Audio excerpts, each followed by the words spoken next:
welcome in everybody. Good morning. How is everybody on this?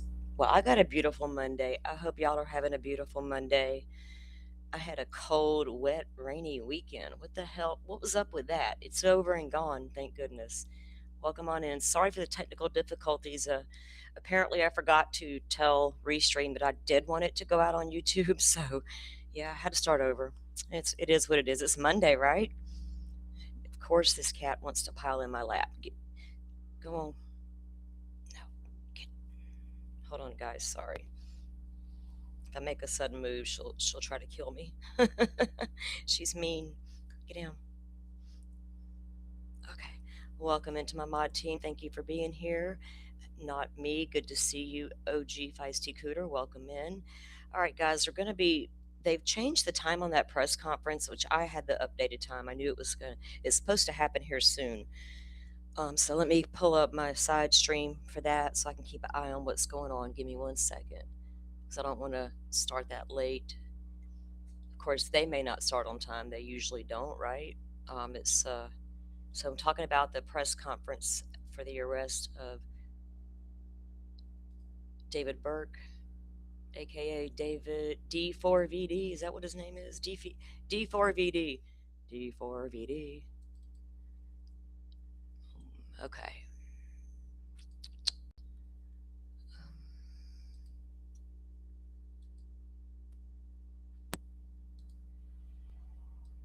I'm just going to pull the feed up and then. Ooh. Okay, it hasn't started yet. Okay. Scheduled for noon. I'm in here if my clocks are right. They seem to be syncing up, so hopefully we're right. Yeah, I don't usually look at. I didn't ever notice if my clocks were in sync because I don't usually care, but they are.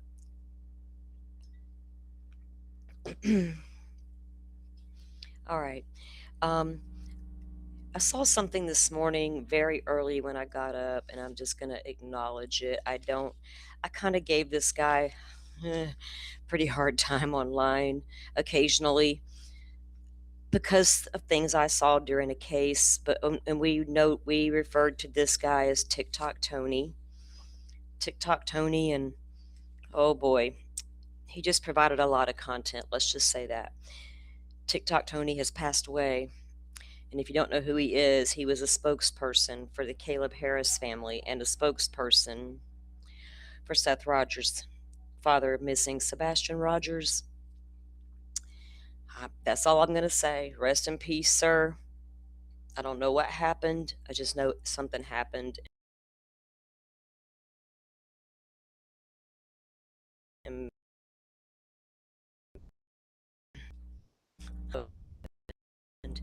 all right. So, guys, we all know that arrested, but will we see what kind of charges will we see, right?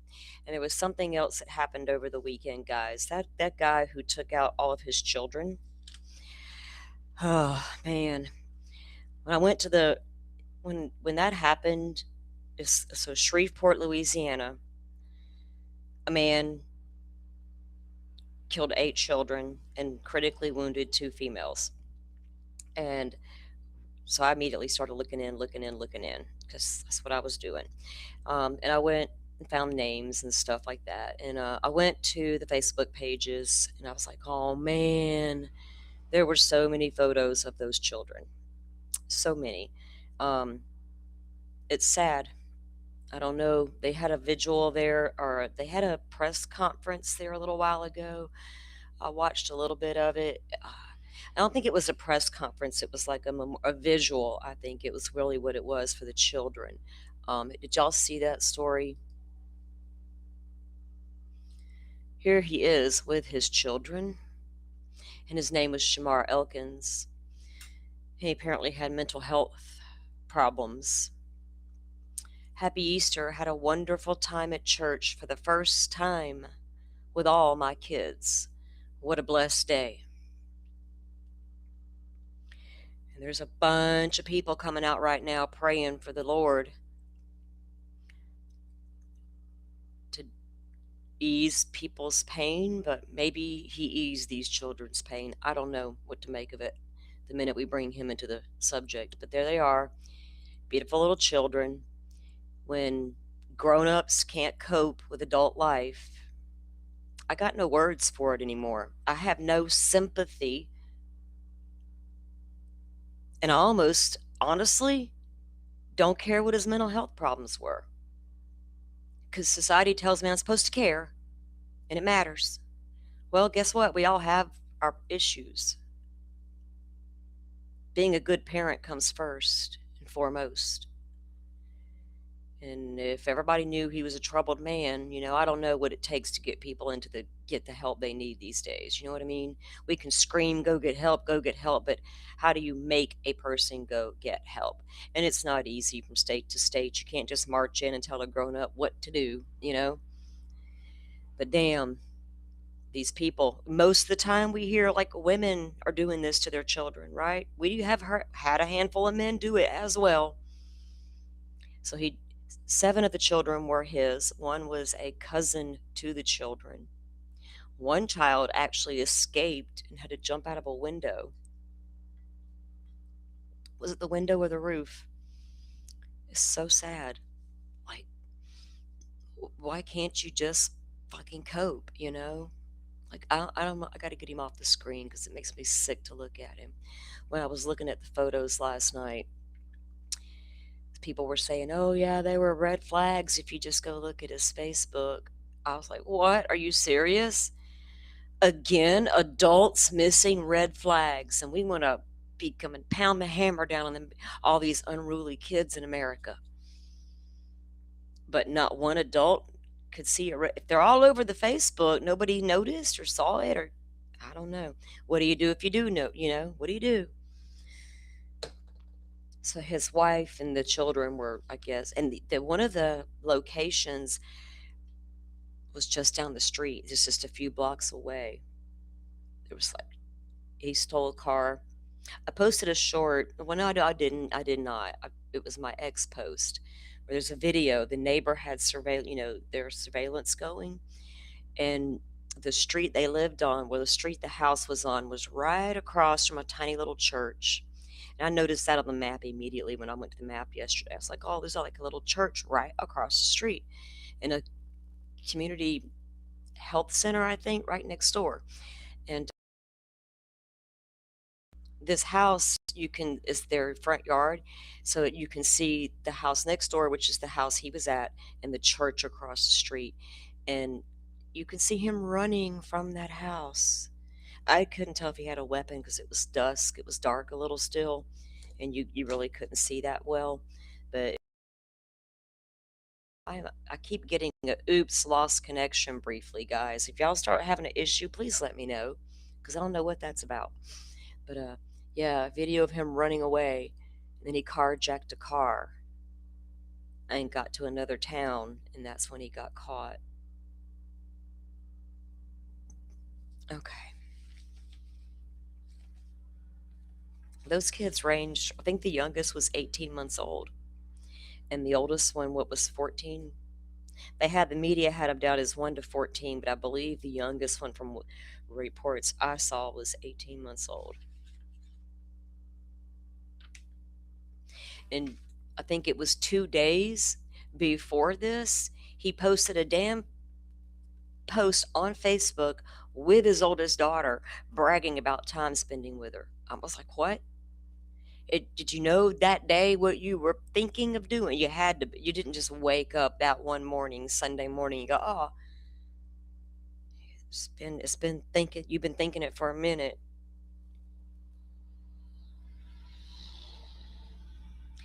I know mental health is hard to navigate. Y'all are talking to a woman who 20 years has dealt with the loss of a child.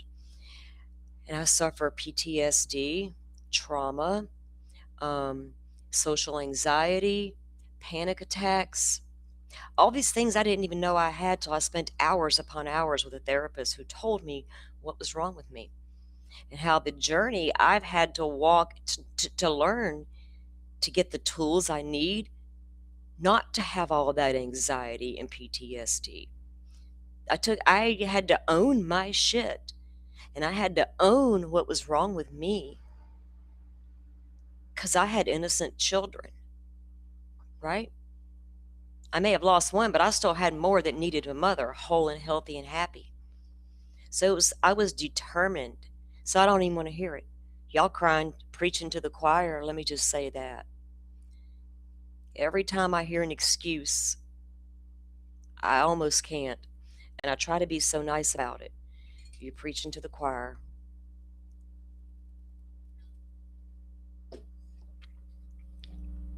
I'm just, if it's all mental health, then by God, I suggest pay close attention to what's going on in your hometowns and with the mental health in your town. And if there's a vote on something or a movement you could join to make a difference, do it. Well, we couldn't blame the gun. We had to blame the mental illness. What the fuck we doing about mental illness? Nothing. Oh, it's just they can't help it. They had mental illness, and we chose to do nothing as Americans. That's like we usually do. Sit around, point fingers, holler about everything, and nothing gets resolved. I just fucking cannot. Y'all, I'm sorry. Probably that's I don't like covering these cases. They drive me nuts with children involved because I get on a whole different level when it comes to those babies. I'm a protector of the babies, I don't harm children, right? Give a fuck.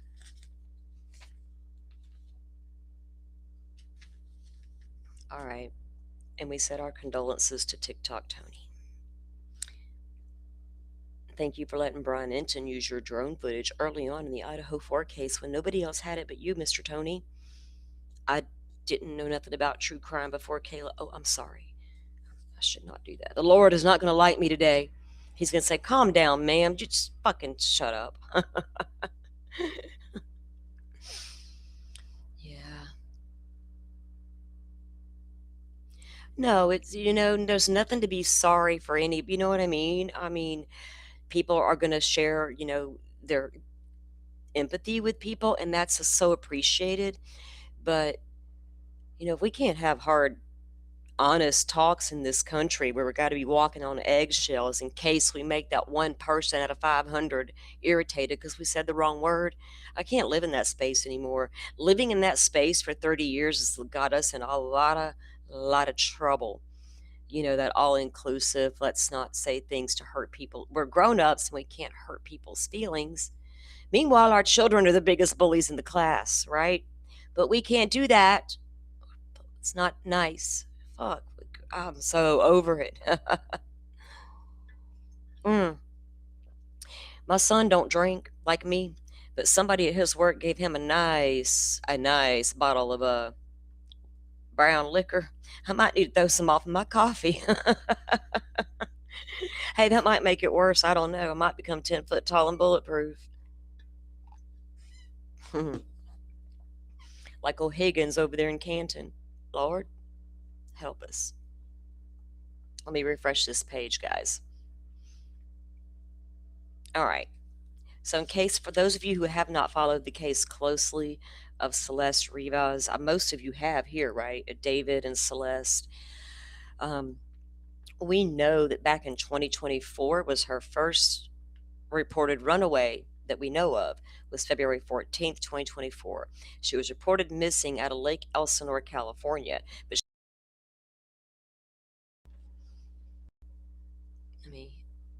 and she returned home a few days later.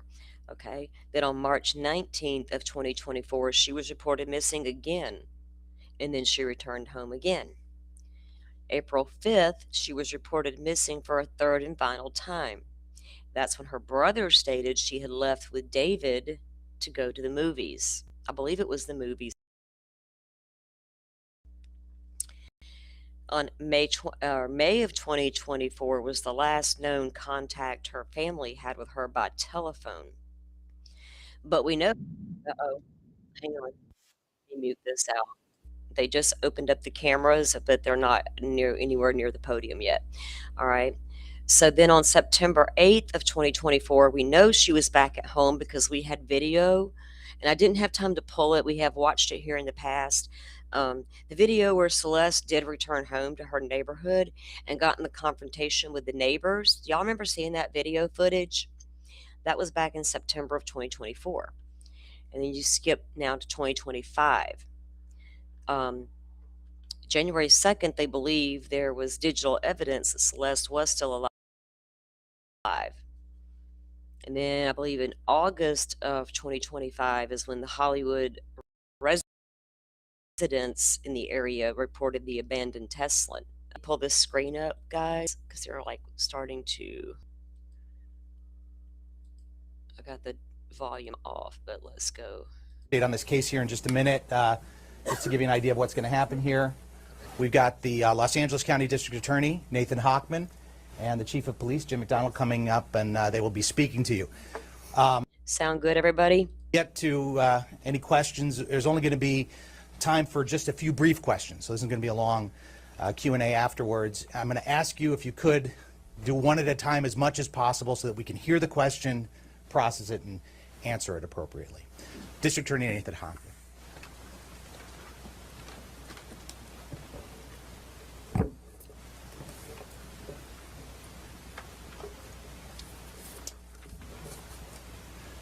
Good morning. My name is Nathan Hochman. I'm the District Attorney of Los Angeles County. With me up here is Los Angeles Police Department Chief Jim McDonald. Also at this podium on the DA's side are the Assistant District Attorney Maria Ramirez, who oversees our special operations. We have John McKinney, who is our Director of Specialized Prosecutions. The Assistant Head Deputy District Attorney is Habib Balian of the Major Crimes Division. Deputy District Attorney Beth Silverman of the Major Crimes Division will be the lead prosecutor on this case.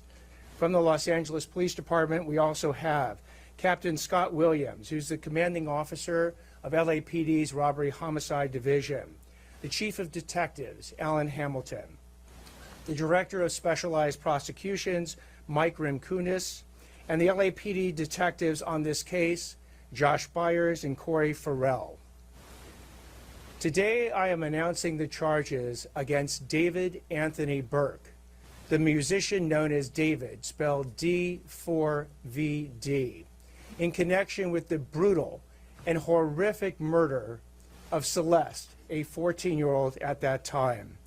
These charges include the most serious charges that a DA's office can bring. That is first-degree murder with special circumstances. The special circumstances being lying in wait, committing this crime for financial gain, or murdering a witness in an investigation. These special circumstances carry with it, along with the first-degree murder charge, a maximum sentence of life without the possibility of parole or the death penalty. The determination on whether or not the District Attorney's Office will seek the death penalty will be made at a later time. Before I get into the actual charges, and there are additional charges against Mr. Burke, including continuous sexual acts, lewd and lascivious sexual acts with an individual under 14 years old, and mutilating a human remains of a body.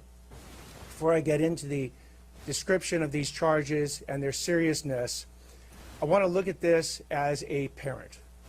I am a parent of 3 children, and a parent's nightmare is a situation where your daughter goes out one night and never comes back. As we will show in a court of law, and what I also want to make sure about that the understanding of these charges is clear, is my description of these charges is not evidence that we are going to present in court. These charges, in fact, will not be evidence in the court.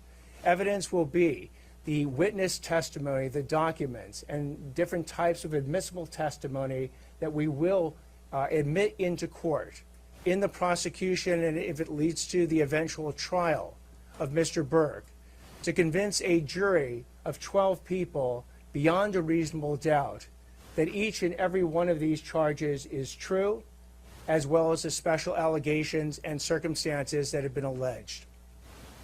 Now, back to this being a parent's nightmare. On April 23, 2025, as been alleged by the complaint, Celeste a 14-year-old at that time, went to Mr. Burke's house in the Hollywood Hills. She was never heard from again. On September 8th, 2025, Miss Celeste's remains, her dismembered and decomposed remains, were found in 2 bags inside of a front trunk of a car registered to Mr. Burke. The investigation was to determine who killed, who murdered Celeste months and months before. That investigation was carried out in unison and in partnership between the LAPD's Robbery Homicide Division and the District Attorney's Office. At every point in the investigation, through the arrest and the filing of charges, the LAPD and the District Attorney's Office have worked in lockstep. There's been no disagreements amongst these entities in deciding how to proceed with this case, ultimately leading to these charges today. So what you have as well with these charges is that, again, there are 3 sets of charges that have been brought. The first-degree murder with special circumstances, and again, those special circumstances are lying in wait. That Celeste went to Mr. Burke's home on the night of April 23, 2025, as alleged in the complaint, at his invitation, and again, was not heard from again. The second is a special circumstance being that this murder was committed for financial gain. As the evidence will show in court, the financial gain was for Mr. Burke to maintain his very lucrative musical career that Celeste was threatening on that particular night. The third charge, in addition to lying in wait and for financial gain, is murdering a witness to an investigation. In this particular case, as the evidence will come out in court, the witness to the investigation was Celeste. And the investigation was into the lewd and lascivious sexual acts committed by Mr. Burke that is the subject of count 2 of this complaint with Celeste while she was under 14 years old.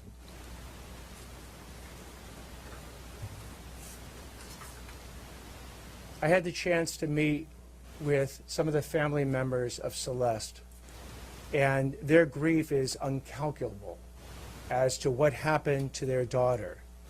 What they have demanded, what we have assured them that the District Attorney's Office working with LAPD would give them is the proof beyond a reasonable doubt on who killed their daughter, on how their daughter was killed, when their daughter was killed, and bring that killer to justice. That killer that we have now charged is David Anthony Burke. We will have questions after I speak and Chief McDonald speaks. At this point, I invite Chief McDonald to speak. Thank you very much. Good morning, and thank you all for being here. I want to begin by expressing my deepest condolences to the parents of Celeste Rivas. No parent or any human being should have to endure what you've gone through. Today, alongside D.A. Hockman and our partners at the LA County District Attorney's Office, and thanks to the tireless and hard work of our investigators at the LAPD, we're announcing the arrest and prosecution of David Burke for the murder of 14-year-old Celeste Rivas. Throughout the 7-month investigation, this department has faced criticism for how we handled the case and for our decision not to provide details. I want to be clear about something. My duty is not to fuel speculation, it's to deliver justice, and that requires patience and discipline on everybody's part. This investigation was driven by a single purpose: to secure justice for Celeste Rivas and for those who loved her. We had to be certain that nothing we did or said would ever jeopardize this case. Ms. Rivas was a reported runaway from Riverside County.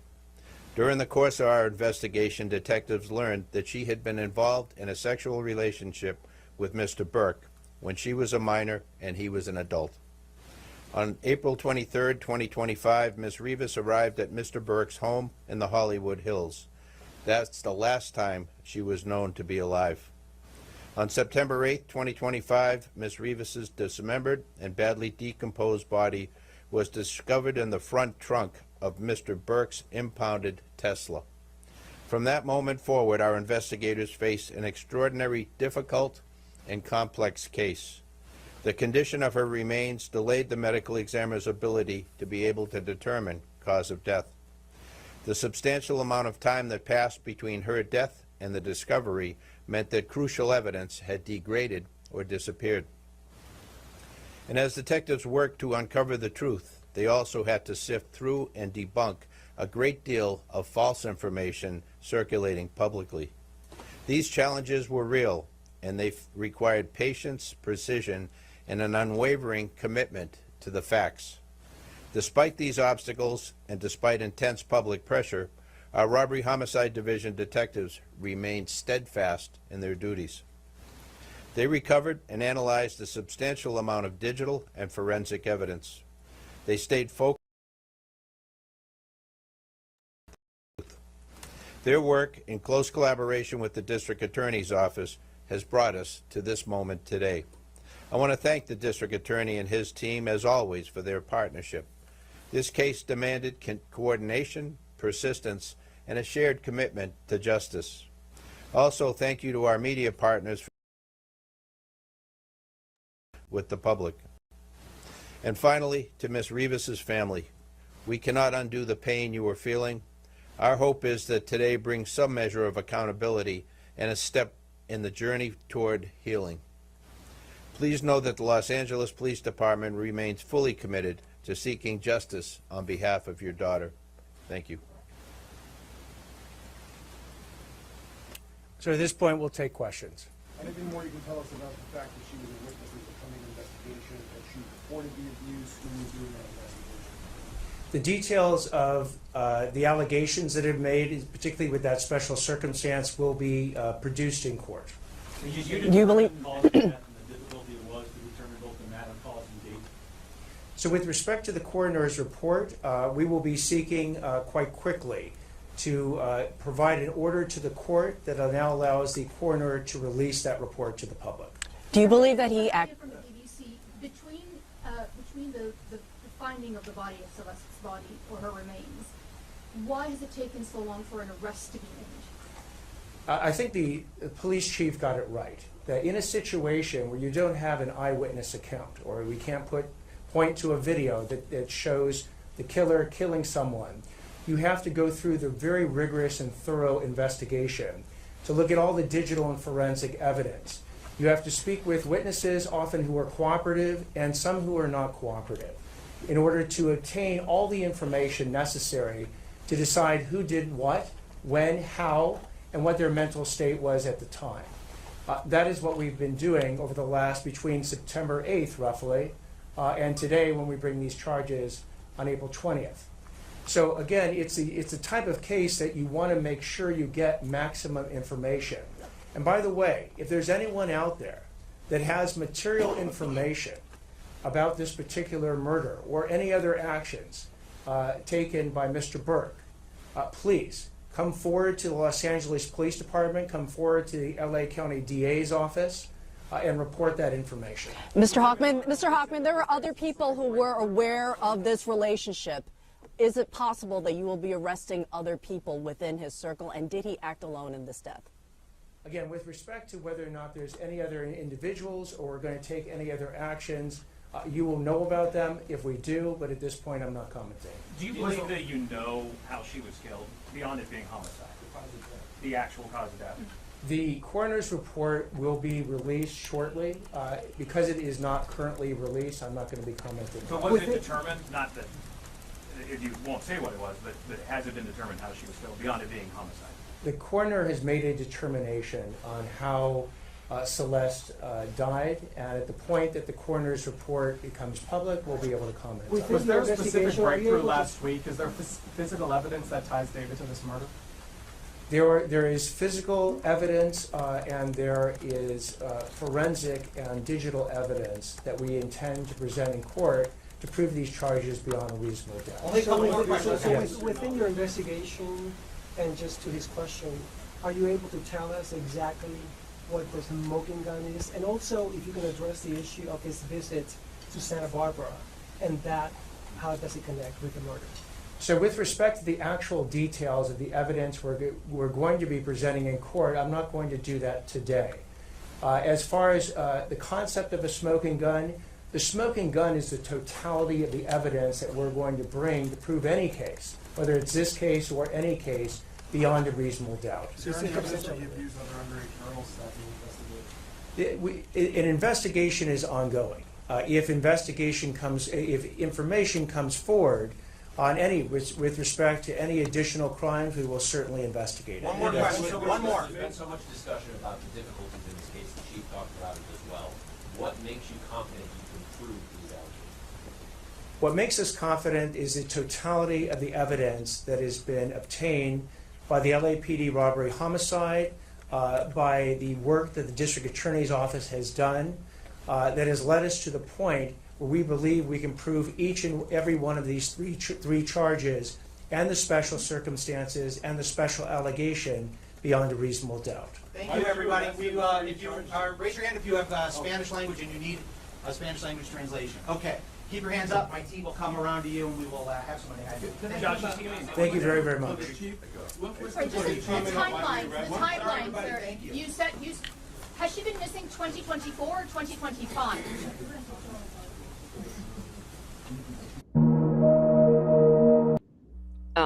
Okay. Well, that was not a lot. Hold on, let me fix myself here. I'm tiny. Okay.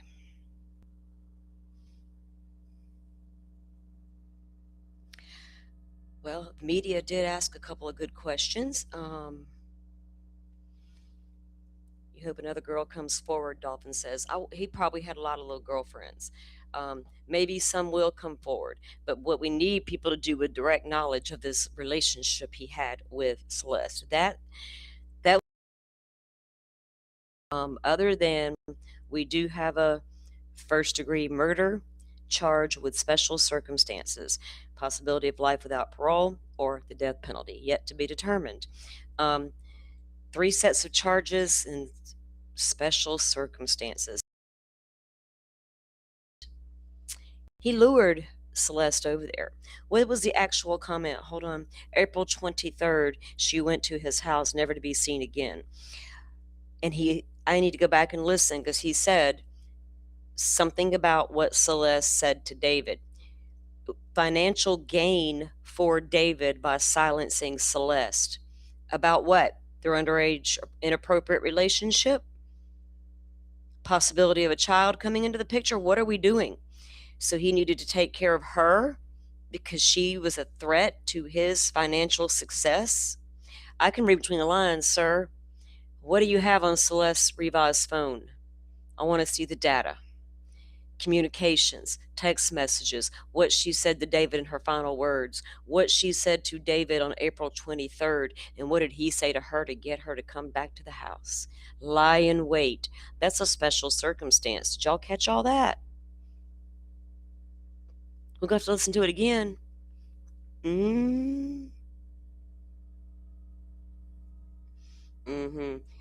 Oh yeah, it's been always it's always a possibility in these cases, right? We always wonder. We wondered in the Madeline Soto case. We wonder.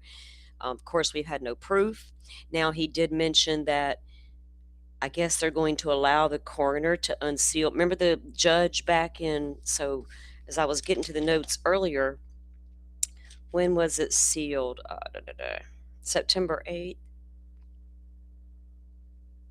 September 8th was found, when she was found. November 21st of 2025, last year, the judge ordered the ME report to be sealed. So that is apparently, they're going to allow the court to allow them to unseal it. So we don't know how long that will take. And if we'll find out more from that document, including the cause of death, in the manner, I don't know what they'll, I don't know. We'll have to wait and see.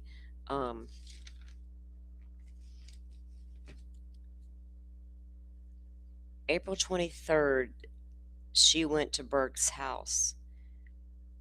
There has to be communication about that or a direct witness. What about where was her family? Remember, her family was supposed to take a few questions. I'm gonna pull up my other. Hold on, let me pull up my other place I had saved for it. I want to see something.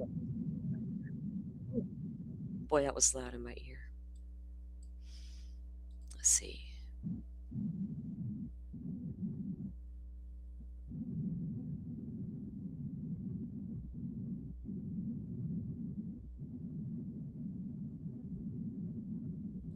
Okay, I had to mute that. Doesn't look like they did say anything. People are just talking about it now. Yeah, we're gonna play it again for us. We're gonna listen to that again, and I want to. Because I'm trying to pay attention to the details of what he is saying, because we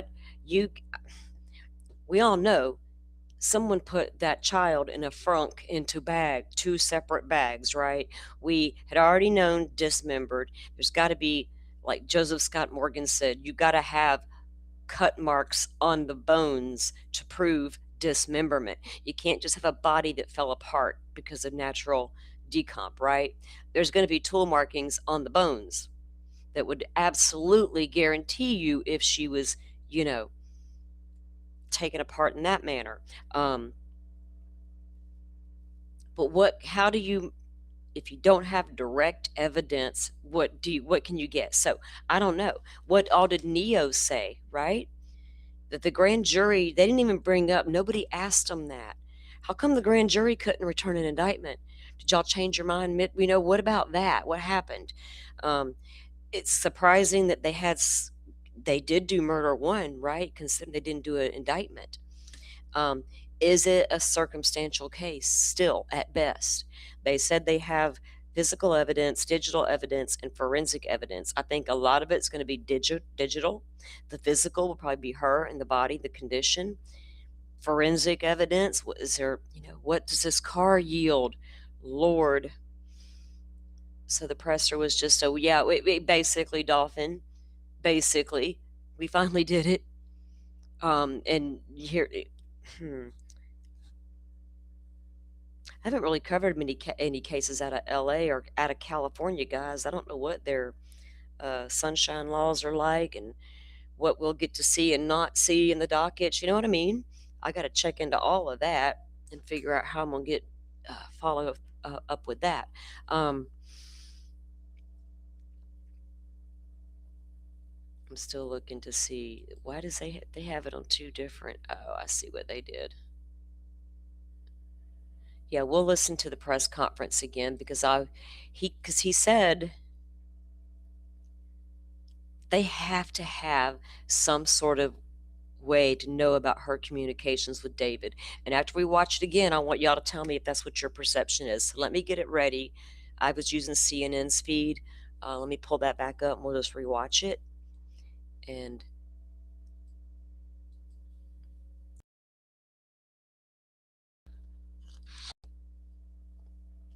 like they didn't tell us a whole hell of a lot.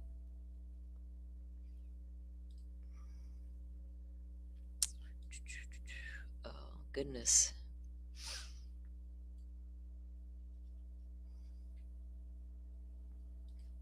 Okay. All right.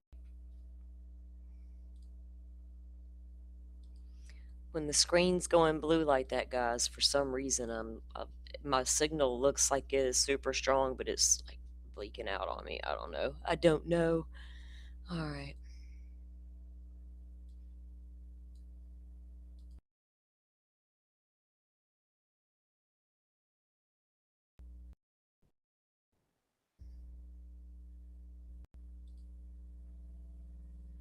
I did it up for us. Idea of what's going to happen here. We've got the Los Angeles County District Attorney, Nathan Hochman, and the Chief of Police, Jim McDonald, coming up, and they will be speaking to you. Yeah, Dolphin, he even said we're going to lay out the special circumstances, and he never did. Just the continuous lewd and lascivious acts and the lie in wait. They never went through each specific charge, right, and tell us what that could. Yeah, something. They're not very good with a lot of information, are they, guys?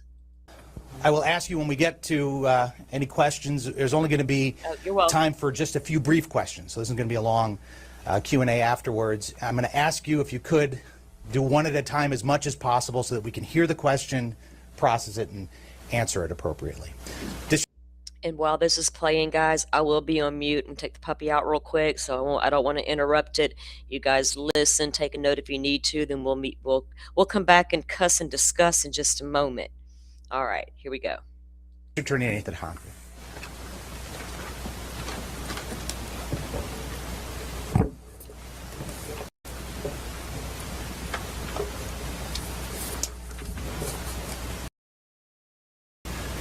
Good morning. My name is Nathan Hochman. I'm the District Attorney of Los Angeles County. With me up here is Los Angeles Police Department Chief Jim McDonnell.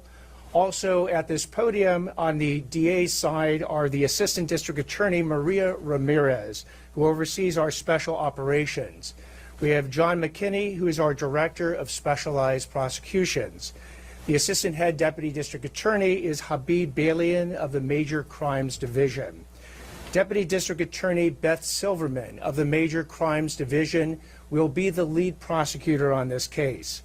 From the Los Angeles Police Department, we also have Captain Scott Williams, who's the commanding officer of LAPD's Robbery Homicide Division, the Chief of Detectives, Alan Hamilton, the Director of Specialized Prosecutions, Mike Rimkunis, and the LAPD detectives on this case, Josh Byers and Corey Farrell. Today, I am announcing the charges against David Anthony Burke, the musician known as David, spelled D4V.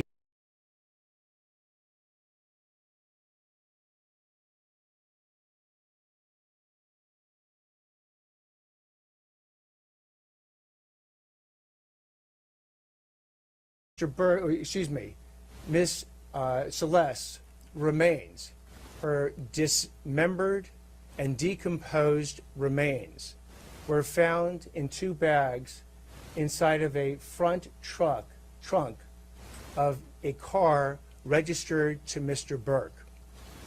Thereafter began an investigation. The investigation was to determine who killed, who murdered Celeste months and months before. That investigation was carried out in unison and in partnership between the LAPD's Robbery Homicide Division and the District Attorney's Office. At every point in the investigation, through the arrest and the filing of charges, the LAPD and the District Attorney's Office have worked in lockstep. There's been no disagreements amongst these entities in deciding how to proceed with this case, ultimately leading to these charges today. So what you have as well with these charges is that, again, there are 3 sets of charges that have been brought. The first-degree murder with special circumstances, and again, those special circumstances are lying in wait. That Celeste went to Mr. Burke's home on the night of April 23rd, 2025, as alleged in the complaint, at his invitation, and again, was not heard from again. The second is a special circumstance being that this murder was committed for financial gain.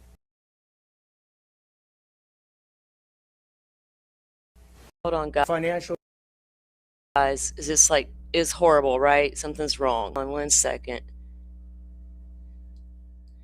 Okay. I have to pull it back up. Let me start that over. And I'll get it set right where we need it to be.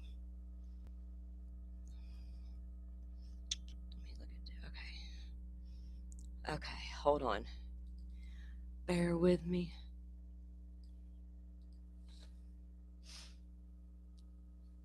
Had my phone in my hand, taking the puppy out. I looked down. I was like, what is going on with the stream? Let me run back inside. Okay.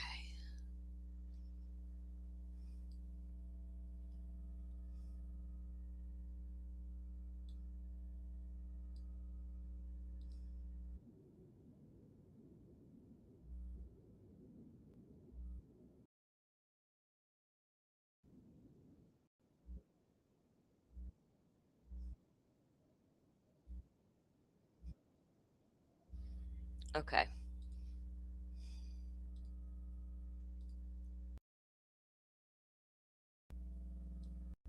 Every time I bring my second screen up, it says I've lost connection for a second. All right.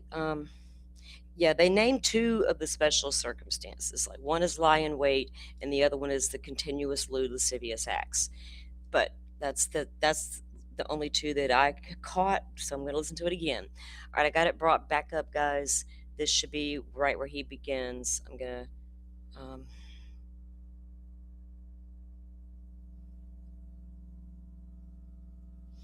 Yeah, well, I think there's three total. So there would be the lie in wait, the financial gain, and the lewd and lascivious acts. Okay, there's your three. I believe this how they're like, because he stressed. Yeah, he said financial gain, but they also say lay in wait more than one time. Pay attention when we play this again, guys. Lay in wait is huge. That means you lured the child to your home with the intent to kill her. That's what they're laying out here. Why? Why was Celeste a threat to your financial gain? What was she about to spill the beans on you about, sir? Pay attention. Here we go. Let's see if we can figure this shit out.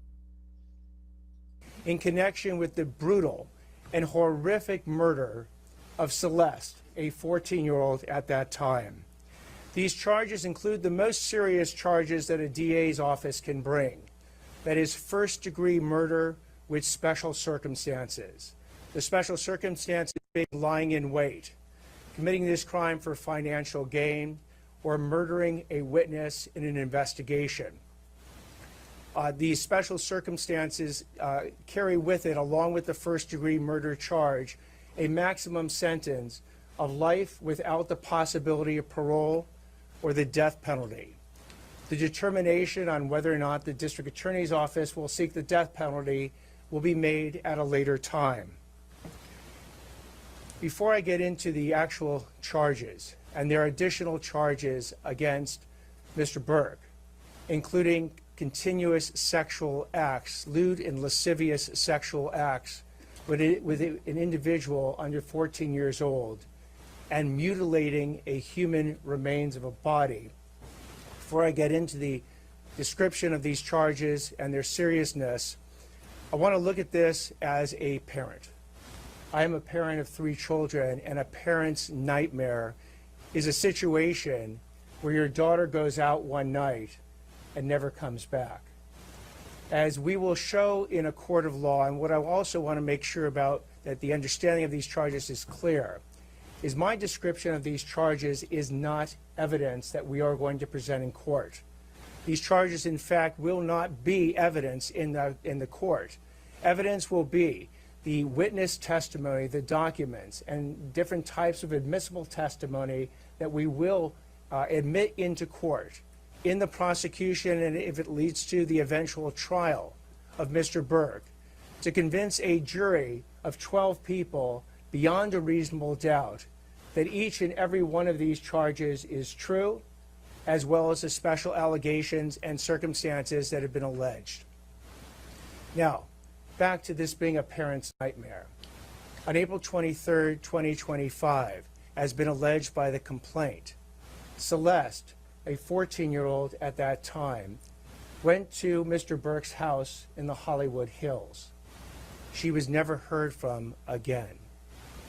On September 8, 2025, as alleged in the complaint, Miss Celeste's remains, her dismembered and decomposed remains, were found in 2 bags inside of a front trunk of a car registered to Mr. Burke. Thereafter began an investigation. The investigation was to determine who killed, who murdered Celeste months and months before. That investigation was carried out in unison and in partnership between the LAPD's Robbery Homicide Division and the District Attorney's Office. At every point in the investigation, through the arrest and the filing of charges, PD and the District Attorney's Office have worked in lockstep. No disagreements amongst these entities. Proceed with this case, ultimately leading to these charges today. So what you have as well with these charges is that, again, there are 3 sets of charges that have been brought. The first-degree murder with special circumstances, and again, those special circumstances are lying in wait. That Celeste went to Mr. Burke's home on the night of April 23, 2025, as alleged in the complaint, at his invitation, and again, was not heard from again. The second is a special circumstance being that this murder was committed for financial gain. As the evidence will show in court, the financial gain was for Mr. Burke to maintain that Celeste was threatening on that particular night. The third charge, in addition to lying in wait and for financial gain, is murdering a witness to an investigation. In this particular case, as the evidence will come out, the witness to the investigation was Celeste. And the investigation was into the lewd and lascivious sexual acts committed by Mr. Burke that is the subject of count 2 of this complaint with Celeste while she was under 14 years old.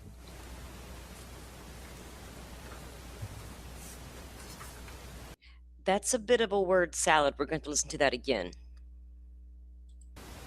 I had the chance to meet with some of the family members of Celeste. Is he trying to tell us they were already investigating that dude for lewd and lascivious acts against this child? You were already investigating it? Is that what you're telling us? Or you're not? No, he lured her there on the 23rd by invite because she made a direct threat to him to threaten his financial gain. If y'all were already investigating him for lewd and lascivious acts, and then she turns up dead, and now we're sitting here all that, what the fuck, so what the hell? Hold up. I better calm down. And their grief is uncalculable as to what happened to their daughter. What they have demanded, what we have assured them that the district attorney's office working with LAPD would give them is the idea, is the proof beyond a reasonable doubt on who killed their daughter, on how their daughter was killed, when their daughter was killed, and bring that killer to justice. That killer that we have now charged is David Anthony Burke. We will have questions after I speak and Chief McDonald speaks. At this point, I invite Chief McDonald to speak. Thank you very much. Good morning, and thank you all for being here. I want to begin by expressing my deepest condolences to the parents of Celeste Rivas. No parent or any human being should have to endure what you've gone through. Today, alongside D.A. Hochman and our partners at the LA County District Attorney's Office, and thanks to the tireless and hard work of our investigators at the LAPD, we're announcing the arrest and prosecution of David Burke for the murder of 14-year-old Celeste Rivas. Yeah, I don't think they were already investigating either. It's just his word salad of it all is going to confuse a lot of people out there. I need to figure out some things, though. I need to go back and review. This April 23rd is the day she went to his house upon invitation. And there was a specific threat made by Celeste. He said that. And she's not found till September 8th, 5 months later. Like you said, Dolphin, where was she for those 5 months? Does it mean April 23rd was the last date on Earth for her? It could have been a few days later. Could have been a week later, right? He's going to manipulate that little girl into thinking he loves her until he don't. You know what I mean? We don't know that that's the exact that's the last time her family saw her. I wonder what Neo and company, the people in David's little camp, when the last time they can place eyes on Celeste, right? That's important. Yeah, look, the guy's on the verge of stardom. It's not rocket science. I'm on the verge of stardom. I'm famous on some Spotify and some other whatevers. Got all these millions of downloads. I'm going on a tour. I'm a grown man. I got a little girl over here saying, what? That's a threat. You damn well believe it's a threat. She's an underage child. Making what? Threats? He can't have that financial gain. Because, of course, he wasn't about to make bank off of a life insurance policy. We know that. We know that Celeste wasn't about to embark on a world tour, right? She wasn't going to give him financial gain from her own self, right? But if she came out and made accusations that made him look real, real bad, that could destroy any future career he had. We're going to take a look at all the special circumstances here in just a few minutes. Throughout the 7-month investigation, this department has faced criticism for how we handled the case and for our decision not to provide details. I want to be clear about something. My duty is not to fuel speculation, it's to deliver justice, and that requires patience and discipline on everybody's part. This investigation was driven by a single purpose: to secure justice for Celeste Rivas and for those who loved her.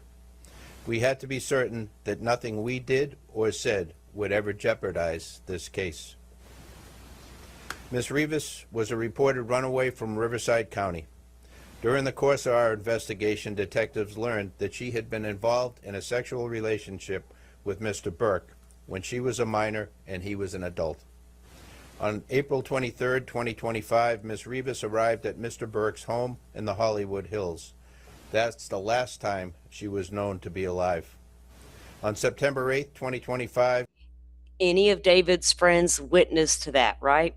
Do they all agree that was the last time they even saw her? I am so curious to know. Ms. Rivas discovered in the front trunk of Mr. Burke's impounded Tesla. From that moment forward, our investigators faced an extraordinary, difficult, and complex case. The condition of her remains delayed the medical examiner's ability to be able to determine cause of death. The substantial amount of time that passed between her death and the discovery meant that crucial. And as detectives worked to uncover the truth, they also had to sift through and debunk a great deal of false information circulating publicly. These challenges were real, and they required patience, precision, and an unwavering commitment to the facts. Despite these obstacles, and despite intense public pressure, our Robbery Homicide Division detectives remained steadfast in their duties. They recovered and analyzed a substantial amount of digital and forensic evidence. They stayed focused, disciplined, and committed to uncovering the truth. Their work, in close collaboration with the District Attorney's Office, has brought us to this moment today. I want to thank the District Attorney and his team, as always, for their partnership. This case demanded coordination, persistence, and a shared commitment to justice. Also, thank you to our media partners for showing up today and for sharing this important message with the public. And finally, to Ms. Rivas's family, we cannot undo the pain you are feeling. Our hope is that today brings some measure of accountability and a step in the journey toward healing. Please know that the Los Angeles Police Department remains fully committed to seeking justice on behalf of your daughter. Thank you. So at this point, we'll take questions. Anything more you can tell us about the fact that she was a witness in the coming investigation, that she reported the abuse, who was doing that investigation? The details of the allegations that have made, particularly with that special circumstance, will be produced in court. You believe? Cause of death and the difficulty it was to determine both the matter, cause, and date. So with respect to the coroner's report, we will be seeking quite quickly to provide an order to the court that now allows the coroner to release that report to the public. Do you believe that he acted? From the BBC, between the finding of the body of Celeste's body or her remains, why has it taken so long for an arrest to be made? I think the police chief got it right, that in a situation where you don't have an eyewitness account, or we can't point to a video that shows the killer killing someone, you have to go through the very rigorous and thorough investigation to look at all the digital and forensic evidence. You have to speak with witnesses, often who are cooperative and some who are not cooperative, in order to obtain all the information necessary to decide who did what, when, how, and what their mental state was at the time. That is what we've been doing over the last, between September 8th, roughly, and today when we bring these charges on April 20th. So again, it's a type of case that you want to make sure you get maximum information. And by the way, if there's anyone out there that has material information about this particular murder or any other actions taken by Mr. Burke, please come forward to the Los Angeles Police Department, come forward to the LA County DA's office, and report that information. Mr. Hochman, there are other people who were aware of this relationship. Is it possible that you will be arresting other people within his circle, and did he act alone in this death? Again, with respect to whether or not there's any other individuals or we're going to take any other actions, you will know about them if we do, but at this point I'm not commenting. Do you believe that you know how she was killed, beyond it being homicide? The actual cause of death? The coroner's report will be released shortly. Because it is not currently released, I'm not going to be commenting. But was it determined, not that, if you won't say what it was, but has it been determined how she was killed, beyond it being homicide? The coroner has made a determination on how Celeste died, and at the point that the coroner's report becomes public, we'll be able to comment on it. Was there a specific investigation, are you breakthrough able to- last week? Is there physical evidence that ties David to this murder? There is physical evidence and there is forensic and digital evidence that we intend to present in court to prove these charges beyond.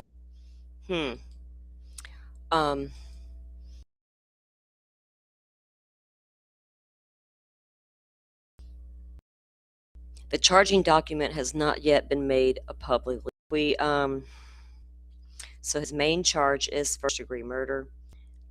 Special circumstances, there's 3: murder for financial gain, the lying in wait, and murder of a witness. Now, murder of a witness, a potential witness, I think did Celeste make threats toward him, Something wasn't quite right. Did she want to go on the tour with him and he didn't want to take her, and she's like, well, you let me go or else? They got the mug.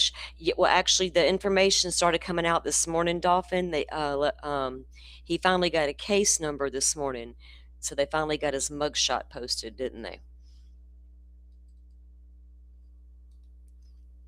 I got the case number early this morning not long after I got up. Hang on.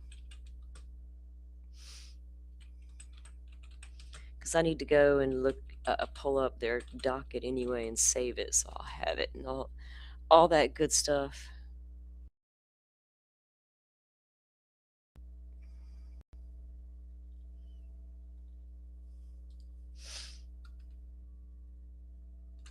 Uh-oh, hang on, I'm starting getting a message too. Let me check this real quick.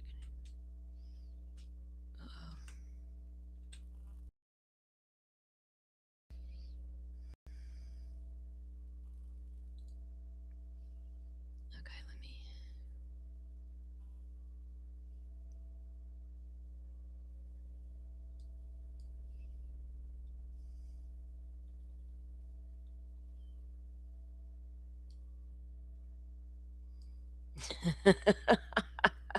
Hold on, let me get it up here. Looking a little scared? Looking a little scared, maybe? Okay. All right. Yeah, the Discord live stream. That was January 11th. Let's see. Dolphin says that Discord live stream where Celeste outed David with that little comment that was reported to have taken place. Yeah, the little comment was January 11. Yeah. We knew that relationships started. When did this guy find out how old she actually was? Well, when she first started running away. How did he even get hooked up with this child? Right? He's over here trying to make it out in LA, being a singer, and this, just a fan shows up and he's like, yeah, okay, you can hang around. And then he took advantage of the whole situation.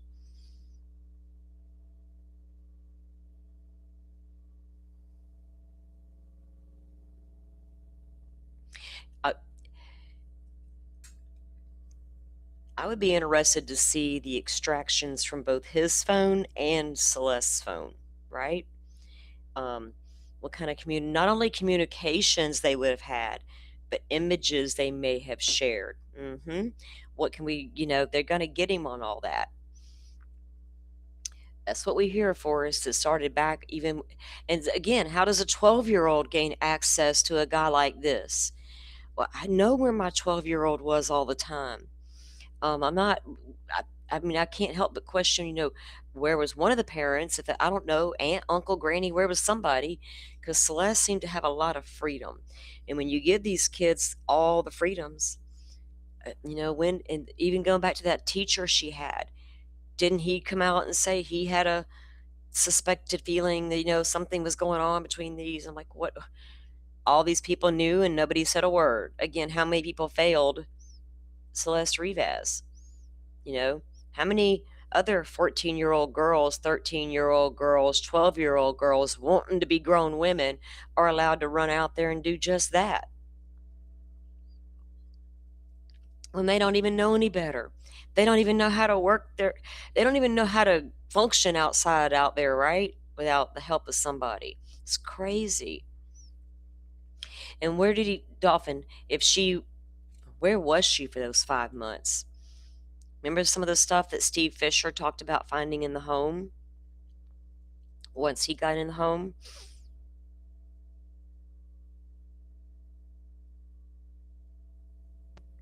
Yeah.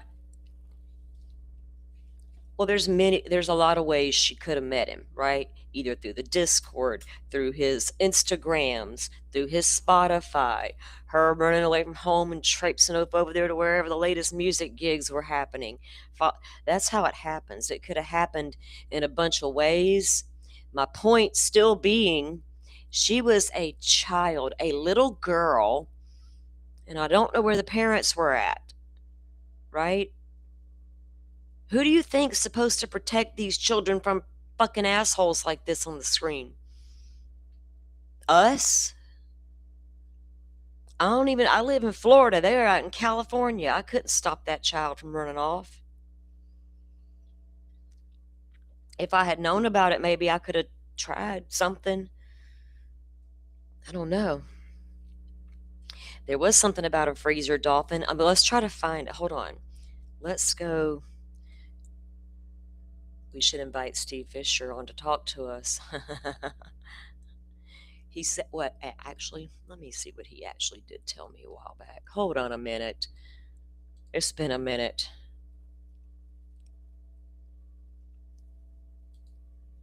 Oh, wait.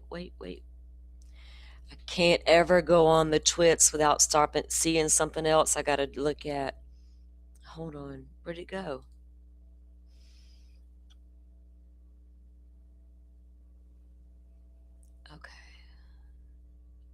Okay, I'm sorry. I had to look at my Delphi update. Sorry. Not sorry. All right. Let me look at my...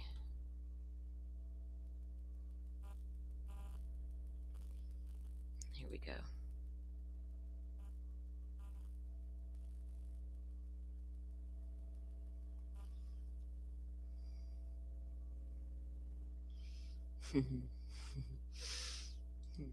Okay. So Steve Fisher had went there. He was hired as a private investigator by the homeowner. Remember the house David was renting or leasing or whatever when did the search warrant and all that? Well, the homeowner hired Steve Fisher, and Steve had access to the home. And he's never been too quiet about the case. He was going around to the different talk shows, news programs.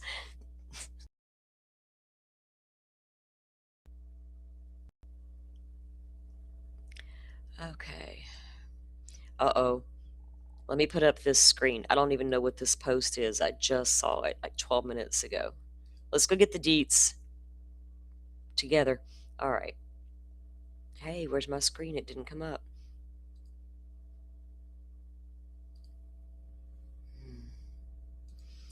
I think Restream is gone.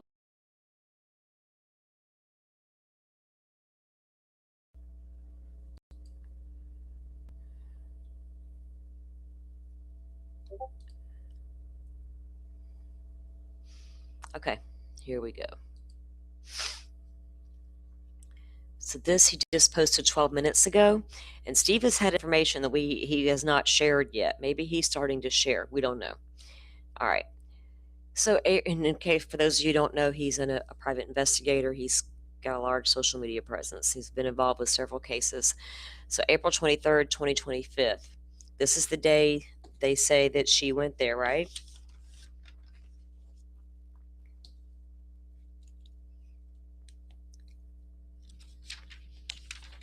All right.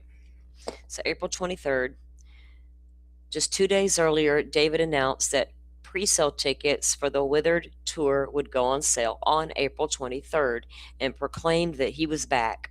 That raises even more questions about who knew what and when, and who stood to lose the most. Hopefully, more charges are still coming, or still to come. If David is arraigned this afternoon, I will be there to watch him led into a cage. So okay, so so the 23rd was the day the tickets went on sale? Pre-sale? Pre-sale started that day. Interesting timeline there.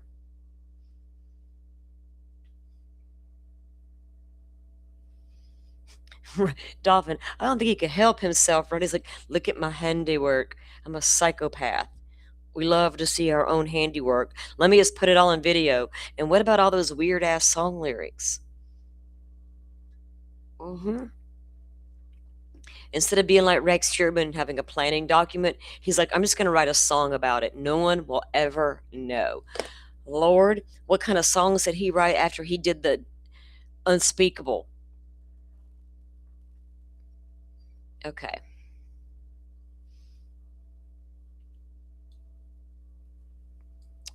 April 17th, Steve posted, after pounding the table that there was no cause or manner of death in the Celeste Rivas Hernandez case, TMZ is now trying to backpedal and make it seem like the ME just ruled her death a homicide. That's not accurate, Steve says. Oh, Steve. In my opinion, he says, this was ruled a homicide back on November 21st, 2025, when the motion was filed to seal the records. I'm right on board with you there, sir. An emergency motion was filed that day after they were notified that the ME had completed the autopsy report, including the manner of death. Remember, there's a bunch of politics happening out there in LA between the coroner's office and it's a whole mess out there. They don't like each other. They're fighting all the time.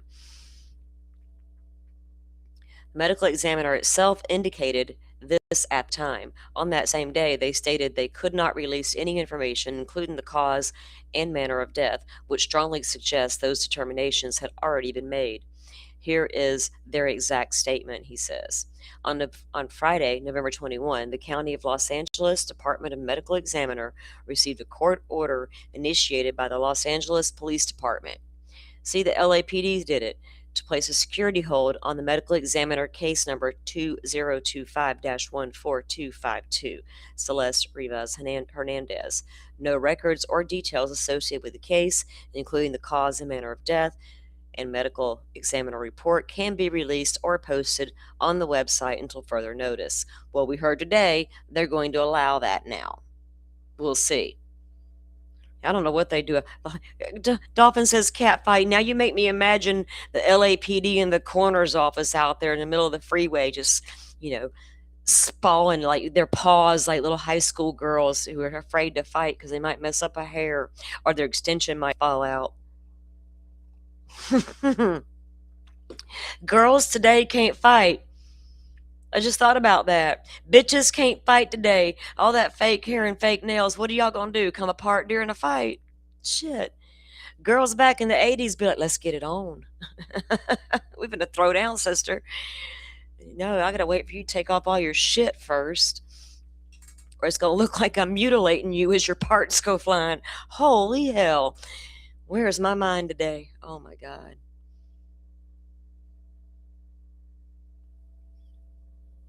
All right, we have an inmate number here. Inmate number 72216. Like, I'm not trying to remember inmate numbers. People wanted to call Koberger by his inmate number. I'm like, that is a lot. I'm not trying to remember all that. That's fucking Koberger. I'm not going to give him my brain capacity to remember his inmate number. I don't got to write it down daily for my functions in the prison, right? Information showed up this morning because it wasn't there over the weekend. When he was taken down to the 77th Street precinct, I think it was, the one with all the recording equipment throughout the building we heard about, according to Mark Garagos. You know, they'll get you in there and start asking you questions and record all. March 28th, 2005 was his date of birth. Really?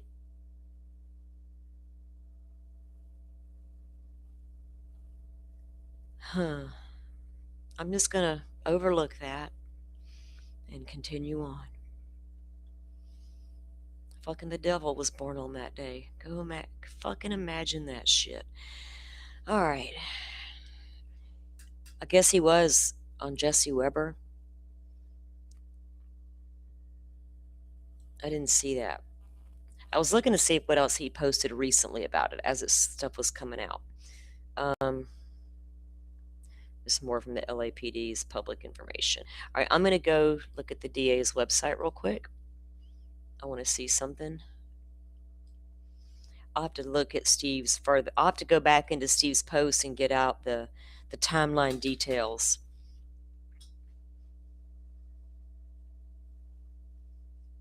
I don't know what Koberger's inmate fucking number is. Everybody guess? I don't know. I did not try to remember it. I honestly did not try. I didn't care. I'm like, nope. I don't even try to remember people's phone numbers. Why am I going to try to remember that damn dude's inmate number, right? Because society decided today we are not supposed to do anything but, sorry. I don't know what's going on, guys. I'm all dark. Let me see if I can make this work. Can y'all still hear me?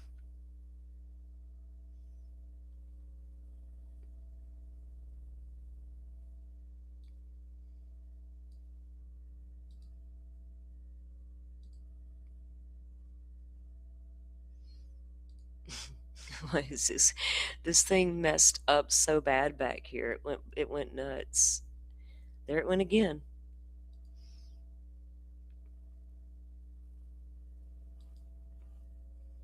Okay.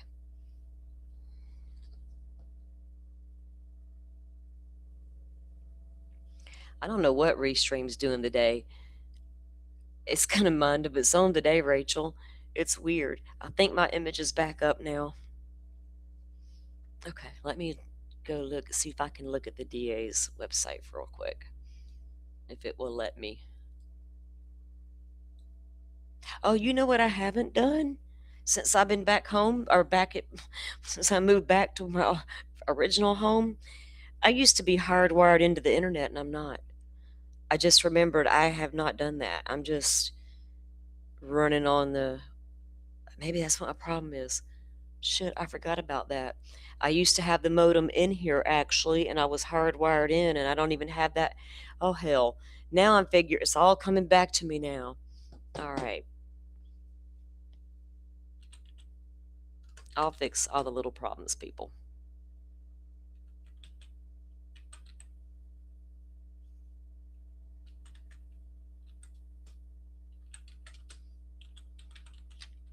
Whoops. Okay.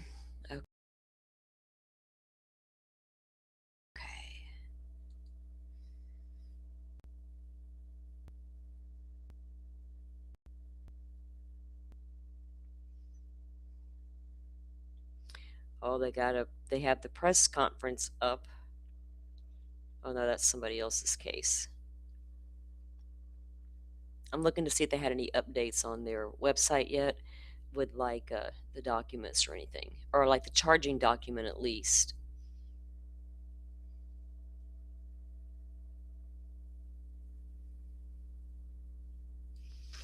What is this story? The fuck? Actual news release. Hold on. April 10th, 2026. Former medical examiner investigator pleads no contest to stealing from the deceased. Adrian Munoz, 36, pled no contest today to stealing items from the deceased individuals during his employment as medical examiner investigator with the County of Los Angeles. Medical examiner, holy. There is something especially appalling about stealing from the dead. Wow, what in the world? No wonder they don't like each other. The hell y'all doing out there in crazy Cali? Crazy. Look at this. He is scheduled to be sentenced June 5th. Something especially appalling about stealing from the dead. During a time when dignity and respect should be absolute, Mr. Munoz chose greed. Los Angeles County District Attorney Nathan Hochman said, "Today's plea is a step toward justice. It cannot undo the additional trauma inflicted on families who are already dealing with a loss." Thank you, Deputy District Attorneys Brandy Chase and Christopher Gay of the Justice System Integrity Division for their work to ensure the defendant was brought to justice. His date of birth was 89. He pled no contest in the case. Grand theft and one misdemeanor count of petty theft. What did he steal? He is scheduled to be sentenced June 5th. Expected to be sentenced to 2 years of formal probation, serve 180 days in LA County Jail, permanently resign. Okay. January 6th of 2023, he responded to a death investigation in South Los Angeles of a warehouse worker who died of a heart attack while at work. According to surveillance footage, Munoz removed a gold crucifix necklace from the deceased man's neck and placed it in his medical bag. He did not return the item or document it in the property receipt. During a search of his desk, investigators discovered rare antique coins with the receipt and the name of the man discovered deceased November 12th of 2022. Holy. So I don't know how many times I came in and out on that one, guys. My internet's all weird. That is horrible, Rachel. So he's a death investigator. He gets called to the scene, right? And as he's on scene, he is stealing from the people's bodies, jewelry, and whatever else they got on them. I wonder what else they're mad at the coroner's office about. That's a lot. So to David's remember all the videos and stuff that TMZ was bringing out after this case broke, and the various photos we were seeing, the various videos we were learning of, the dates on those, guys. What were the dates on those, right? Were there timestamps to any of that? We're going to have to go back and look at some of those older videos and stuff that came out when you're trying to build the timeline. What happened on the 23rd? You know, he's getting ready to go on that tour. Pre-sale tickets are going on sale that day. And he's going to lie in wait. Financial gain, lying in wait, and killing of a witness. Now, I guess she would have been a potential witness, basically, if they weren't already investigating him, right? Because we don't think they were. We have nothing to indicate that they were. I think they would have said that, so she would have been a potential witness in the case.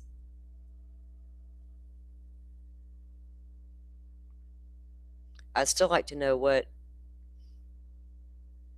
There has to be something very specific for them to draw the conclusion that she was asked to come there on that date and she had threatened his financial stability or financial gain for the future. There has to be some sort of proof of that. I'm willing to bet there's probably phone extractions and text communications that talk about that, right? You don't let me go with you. I'm going to do this. Come on over here and we'll talk about it, honey.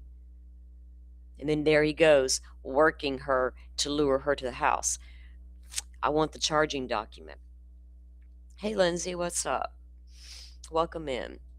We need to get the charging document.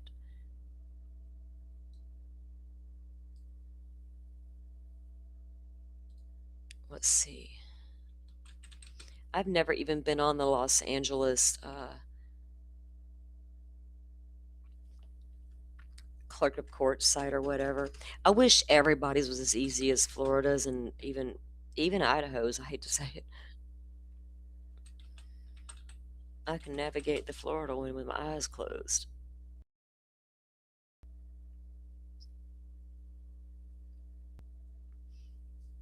No, I don't want the DA's office.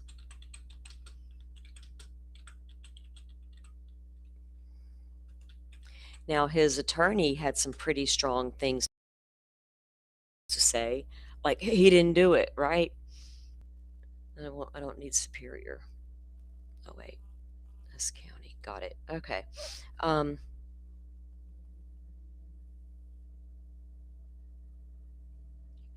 Yeah, Dobbin, there has to be proof that she was invited over. So I'm sure David didn't tell them that himself. Yeah, I asked her to come over and blah blah blah, and then she left and everything was fine. Or was there some sort of communication in the phones, the text messages back and forth between the two of them? Because these people probably aren't doing a lot of phone calls. The young people do not make phone calls. They're going to text everything, right? Everything goes to a text. I was watching a story the other night on one of the like Dateline or whoever it was. It's an older one. And the lady was accused of unaliving her husband. Turned out it was her sister's husband that did it.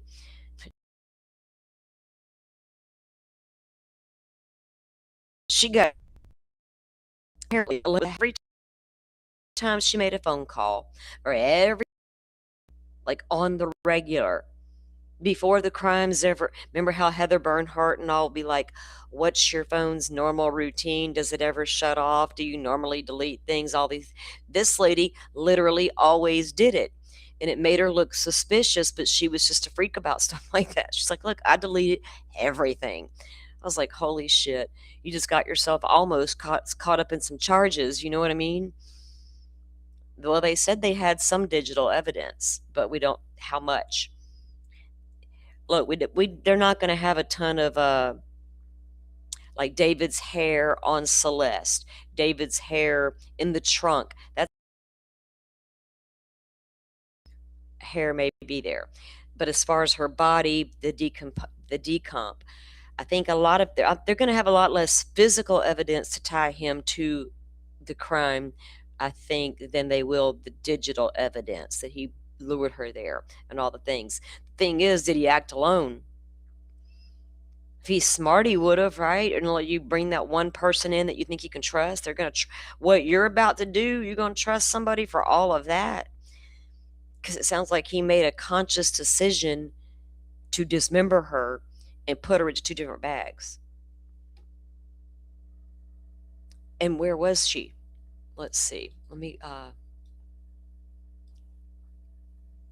wasn't there a receipt, Dolphin? Hang on a minute. For the, a freezer?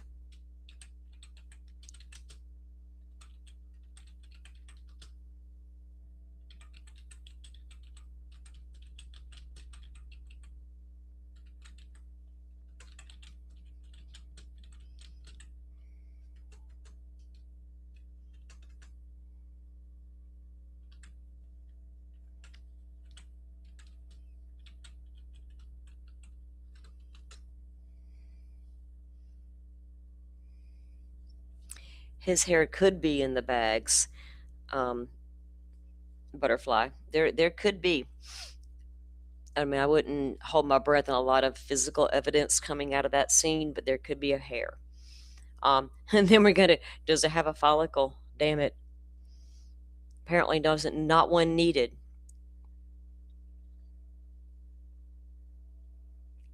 Let's see. Let me pull up this interview. Remember the burn cage too, Dolphin, that he found? It's an incinerator thing we talked about. Let me pull up this first. Let me see what this is.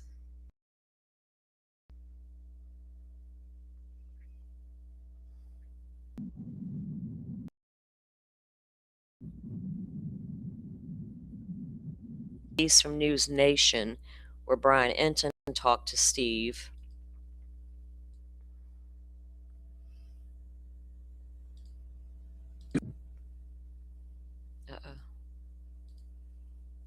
Tell you tonight is that along with that, we found a chainsaw, brand new. It was with the incinerator.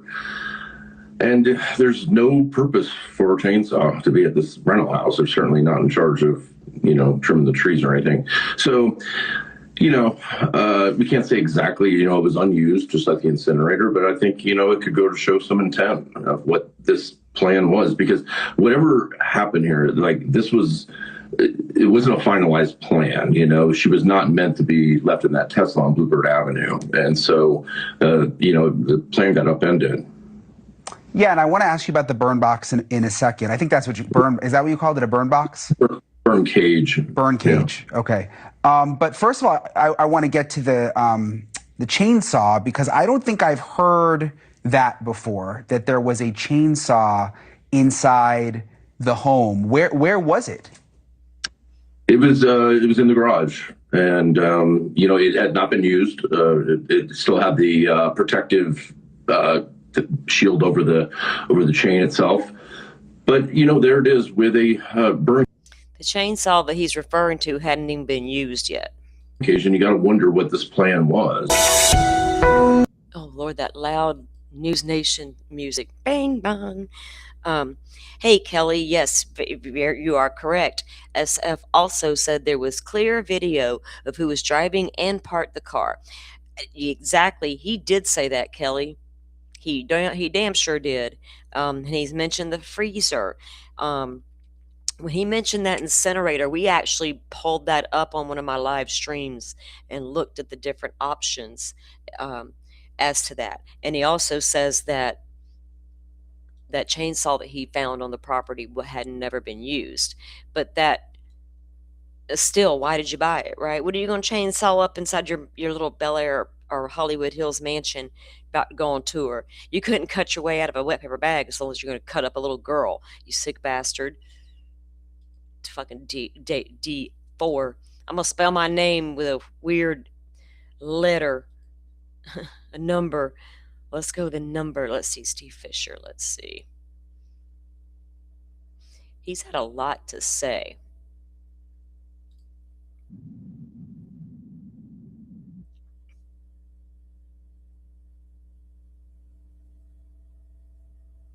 Yeah, the car was moved. And remember what, let's see, hang on. Wasn't it, because it was parked somewhere first, and what, did it sit there for several days and then get moved again before it was finally found or towed away that one, the day that it got towed away? It was in one spot, then moved to another spot, right? And then moved again. And all my notes, see, when I moved, I got to find Celeste's folder so I can get all of my notes back out on that case. In fact, I'm going to do that when we get off the live. When I have a crate sitting over here I haven't unpacked yet, and in that crate is, and Celeste is in there. So now that there's movement in her case, I need to get that out. Well, maybe he didn't need the chainsaw. What would he have used? Barbara Drive. When remember when all that came out, that there was the drive over to Santa Barbara, and one of the reporters finally asked about that, but they wouldn't say anything specific about it. What did I actually write down about that?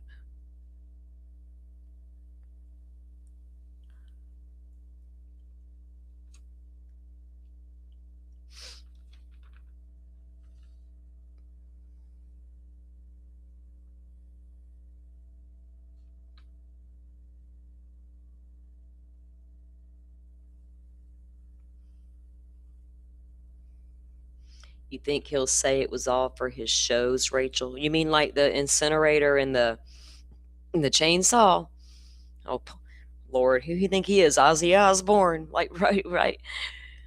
No, he can say whatever he wants.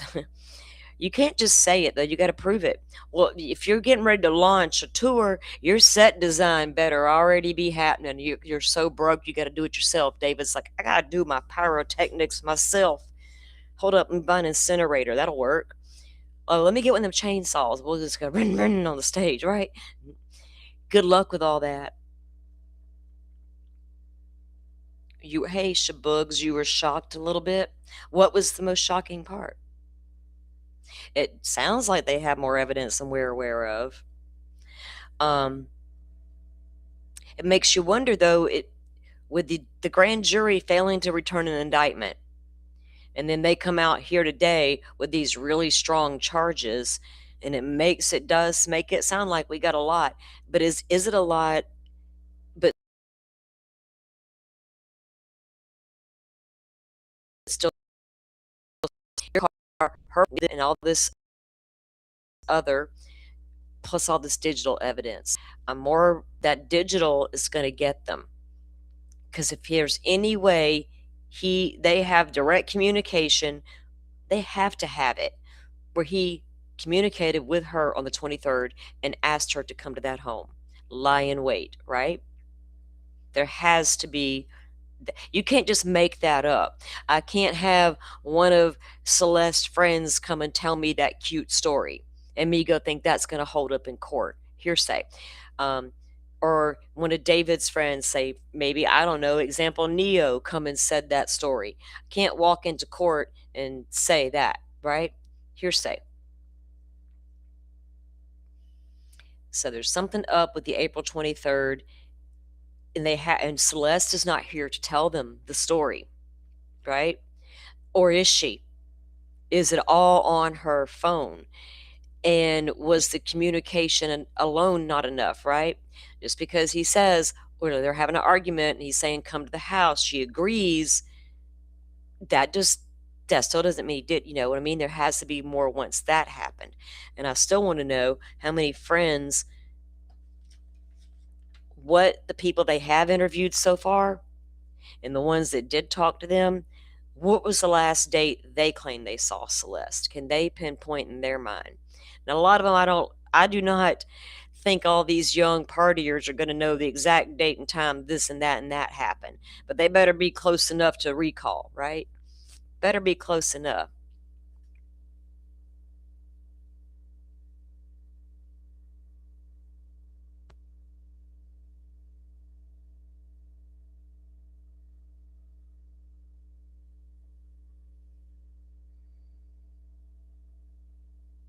He hasn't been indicted.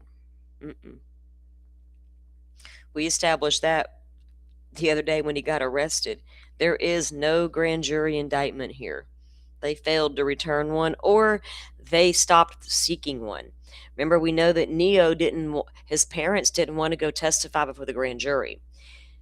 That alone didn't stop the grand jury process, but did it hamper it, right?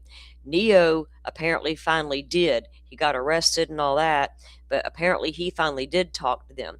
What did he tell them? You know what I mean? He can't be the only one that had any information and the only one they spoke with.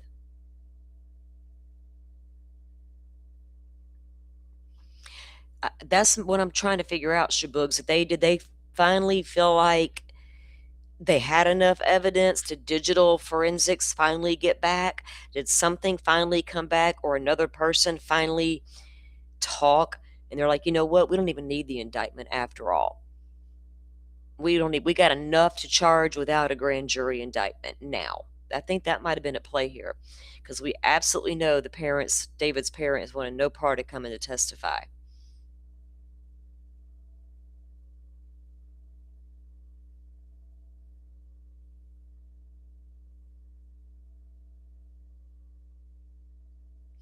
Yeah, Kelly says they're all influencers. They'll know.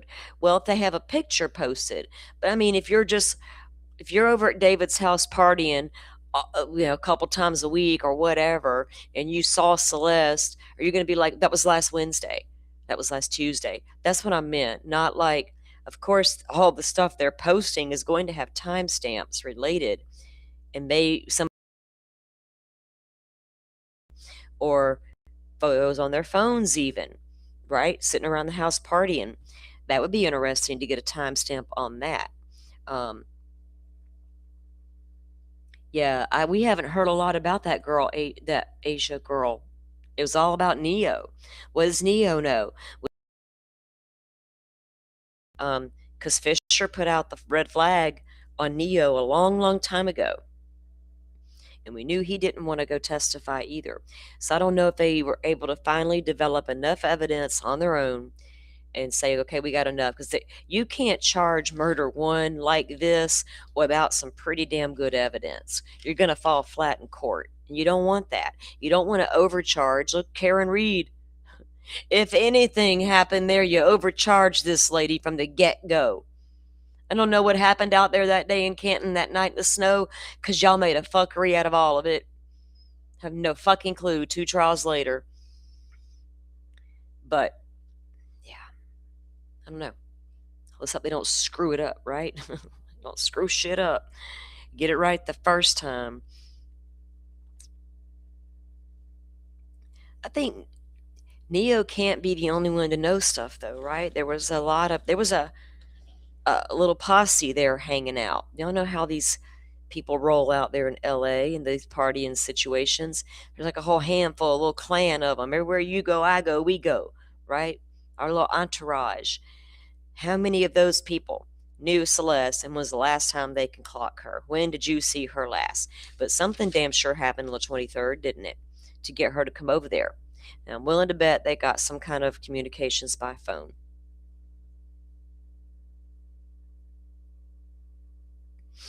Neo knows a lot about their relationship and their timeline, I bet you, too.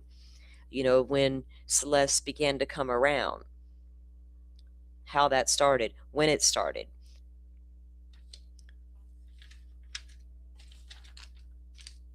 How long it had been going on, and these special circumstances they're going to get him with as well, right? That lying in wait really, wow. We expected the lewd and lascivious. I mean, I expect that. Anytime I got a guy over the age of 18, 19 years old, and you got a girl that young, we better see some charges to that effect. But, you know, what's he going to be charged? He's going to be made to register the rest of his life and tell all future ladies, I'm a registered offender, right? If it depends on what state he's in, I guess. California, I hear they're pretty laxed out there about that kind of shit, though, right? I don't know much about the California people because I think they're all weird. I'm pretty sure they're not all weird, but a lot of stuff that comes out of Cali is weird to me. And I don't like to be influenced by any of it. I don't trust a lot of it. I got trust issues about what's going on out there. You're not the future. You're not the wave. You know, I don't know. The manager, Dolphin, right? What did the manager tell them? Because remember, he had to be interviewed as well, and he made a couple of statements, didn't he? Steve Fisher come out and put some of that out as well.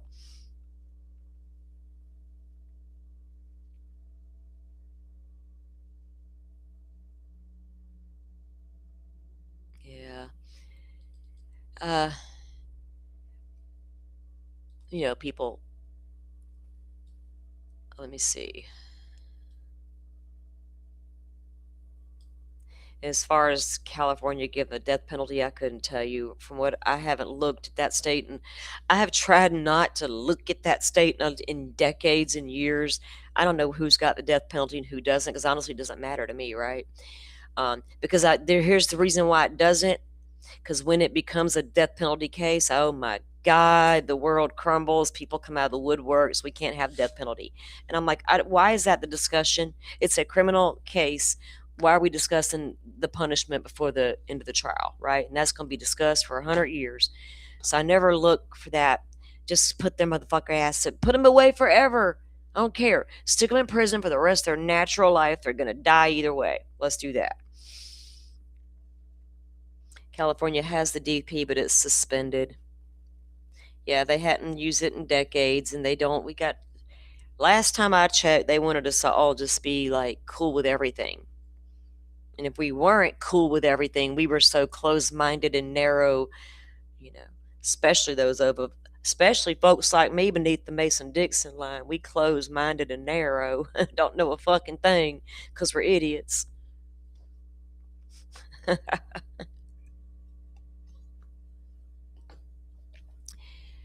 Live and let live. I don't give a fuck what y'all do, but don't try to make me do it too. That's what I tell them.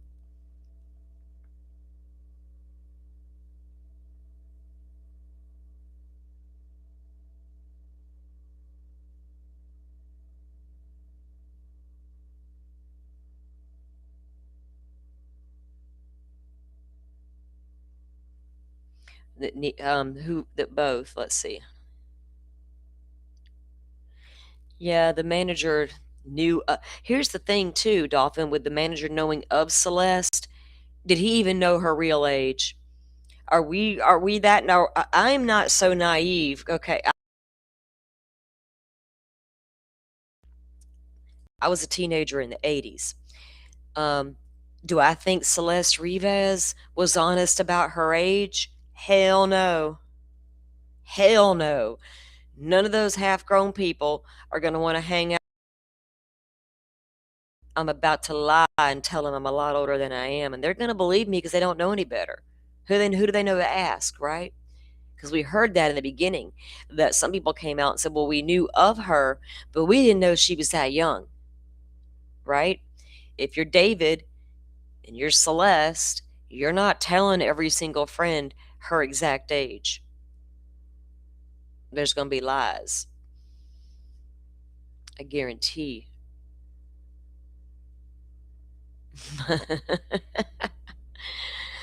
I could sound real Southern when I want to.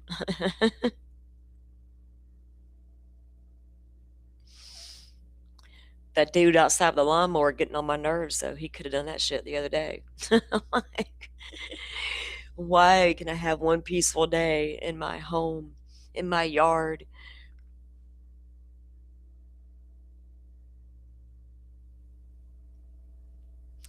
Yeah, well, was it the manager, the teacher, Celeste's parents? I can go on and on. If I'm going to start pointing at adults who might have known about this relationship and did nothing, I'm going to push all of them out of the way, and I'm making my way to her mama. Where you at, lady? You starts with you, right? But you're going to wait on everybody else to come point out that your child shouldn't have been with that boy, that man. Yeah. I can't. It's time to start pointing. If we're going to point fingers, I'm going to point them dead ass where they need to be pointing at first. Didn't we hear it all starts at home?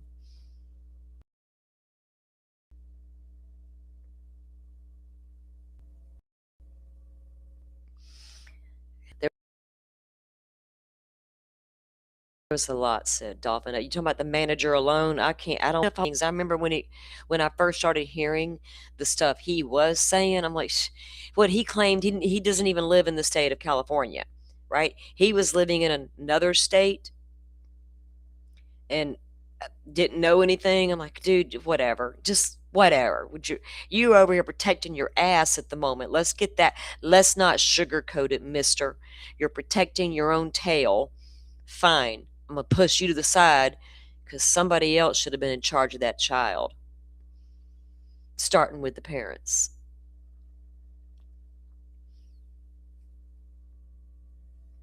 I don't know if they have yet, Rachel. I don't know if they were going to give a press conference, right? They might be scared of people like me.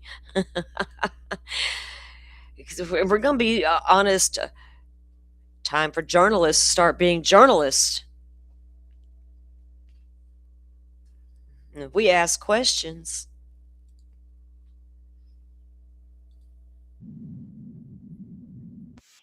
I might get called a crank instead of a journalist. You never know.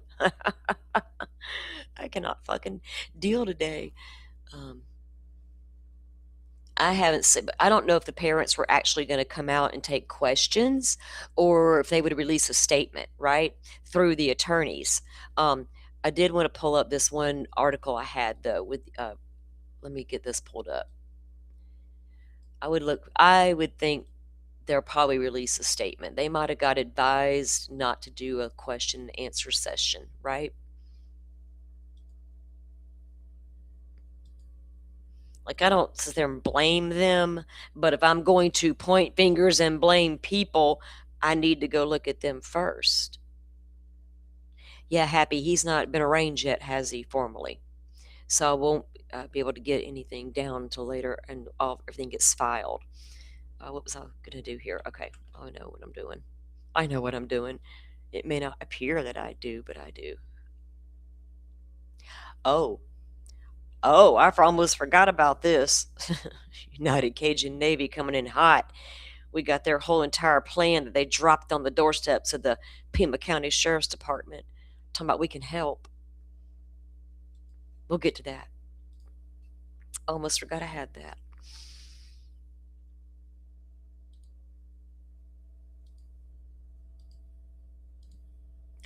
Why am I feeling so salty and sassy? Because, man, I got some things to say in the Nancy Guthrie case. They've got nothing, absolutely nothing to do with that stupid-ass sheriff or the damn streamers. It's got everything to do with what the fuck are y'all doing? Pretending Miss Nancy's doesn't need to be looked for. I'm starting to ask questions I don't want to ask. D.A. Hockman, LAPD Chief McDonnell, to hold the news conference. Okay, we saw that, but I wanted to get to what his attorney has to say. And she was seen on site from the arrest. Okay, Los Angeles County District Attorney Hockman and Chief McDonnell hold the news conference. Okay, we watch it.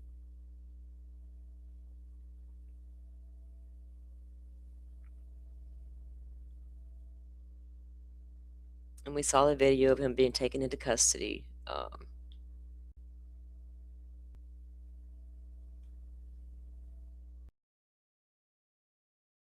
So I had read this, you'll think it was yesterday, but his attorney says, let us be clear.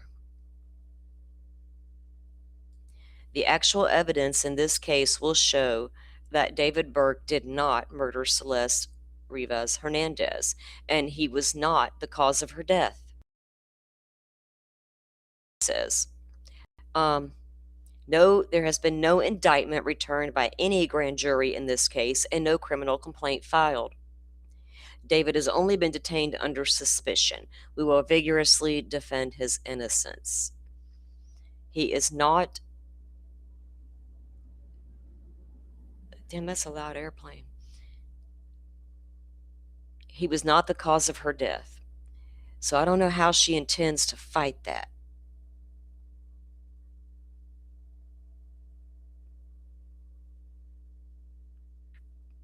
Well, Rachel, I'm sorry. I'm so over being politically correct and what the eggshell shit. I can't.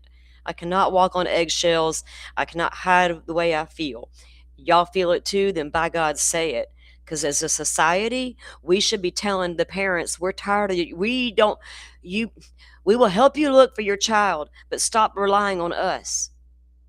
It starts at home. You know, sometimes this shit gets out of hand. And we're always looking for an excuse. And sometimes there is, and sometimes there's not. And we got to look at each one individually and evaluate them based on that, you know?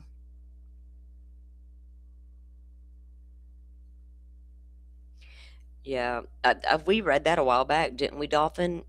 Because I feel like we've heard that before, even with Sharp Instrument. And I'm not going to sit here right this moment and pour through all the reports trying to find exactly the little, you know. But we've all seen a ton of TMZ reports. They can't stop themselves. Y'all know how they are. They're going to have probably 30 videos by the end of the day alone. But now, if you think those TMZ ransom notes are fake and they send them to themselves, please do not. Not you, Dolphin, but anybody. I don't care. Don't come to me with the TMZ of it all if you believe TMZ is sending their fake ransom letters. Let's be clear on that too. You hadn't heard that before? We had heard something about Sharp before. And even back when Joseph Scott Morgan was diving into this, talking about the dismemberment we were trying to, God, that was been a while back too. I'm telling y'all that it's going to be pretty cut and dry. There has to be, all you got to do is examine this child's bones. You're going to know if there was cutting, broken, falling apart from decomp and being cut up are two completely very, very different things. And they will absolutely know the difference, right? It ain't rocket science.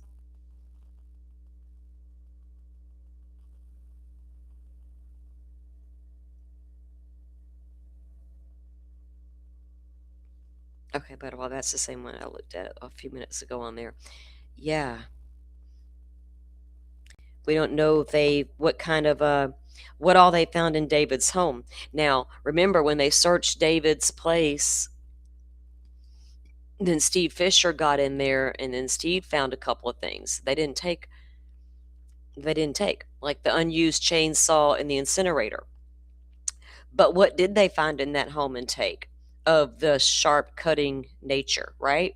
Any knives, any other chainsaw, hacksaw, handsaw? Was all that taken out to Santa Barbara and buried in the desert somewhere?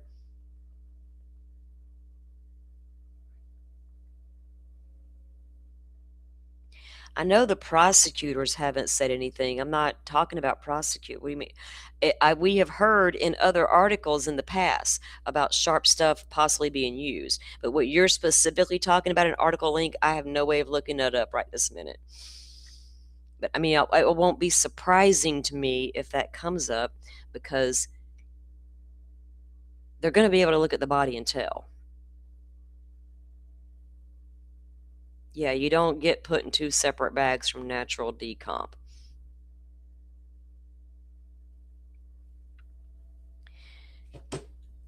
Yeah, the charging document, I can't even see it yet, Dolphin. So when it comes out, I'll be glad to read it, especially, live. But when I'm live and talking to y'all, but I guess I can mute y'all and just tell y'all to hold on and give me a moment. Let me look some things up. I fired my producer a long time ago, and she went to go join that other lady. She got on my nerves.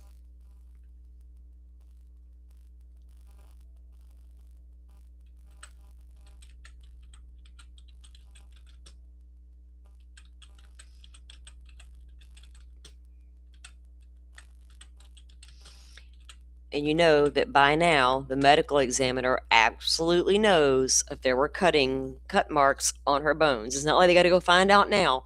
They already know. We just haven't been shown the evidence of that yet, right? To know.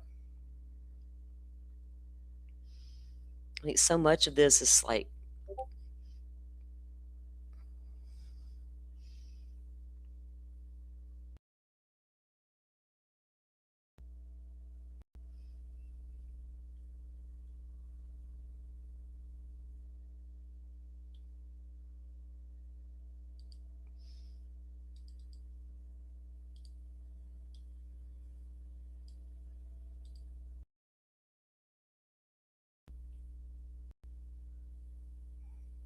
oh, wait, that was so old right there.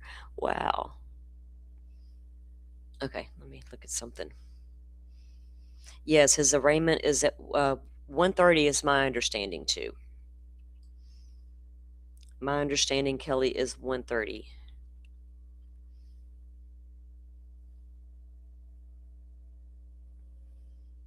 Let's see. Okay, so Lauren Conlon is out there in LA, and a lot of times with the way, like I know in Kentucky and other states, if you are a state resident, you don't got to pay for records. But if you are not a state resident, that's when it kicks in, you got to pay. soon as she gets a hold of the charging document, she'll link it and we'll have it. And that's how we'll get it. I am following her page, and I've been consistently following her since he got arrested, because she's there on the ground, and LA Magazine has been on top of this case for quite a while. So I'm trying to stick to, like, I don't even look at the shit TMZ puts out anymore unless I see it scrolling on YouTube. Just because they're TMZ. I just know, right? So nothing is a surprise to me that comes out of there ever. Not saying it's not accurate either, but there are a couple accounts I've been following since his arrest to get actual factual information from out of LA. So because Lauren had the information posted before anybody else did about they finally had him in the docket system or in the jail system when he wasn't there yesterday, because I was watching her live yesterday when he wasn't there yet. So as soon as she gets those charging documents, we'll get our hands on them, guys, and I'll have to look for them. Butterfly, was that what the post that you, let me see. I think hang on. Ow.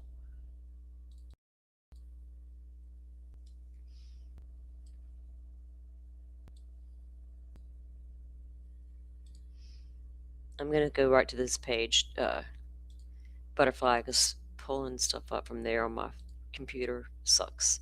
Okay.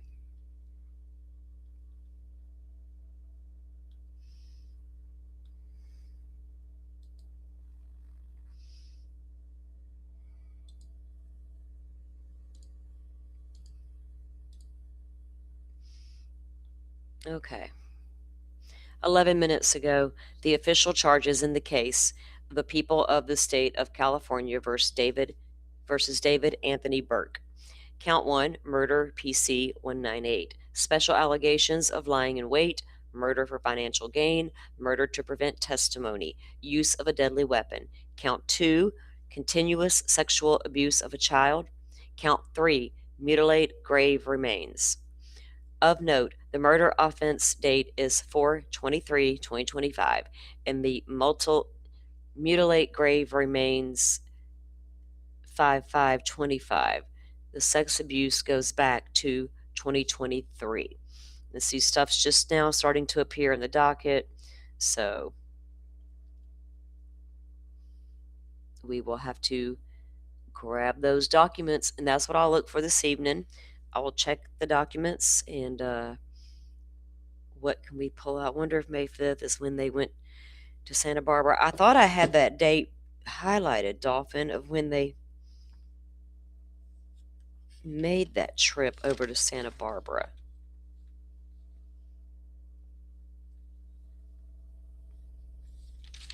Because here, let me see if I can pull it up real quick, when that actually happened.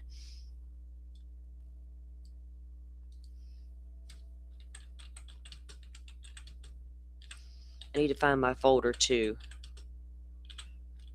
Pull it out with all my notes.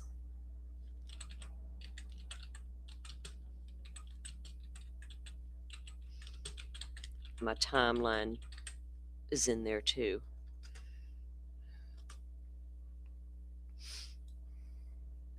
Well, was the spring of 2025.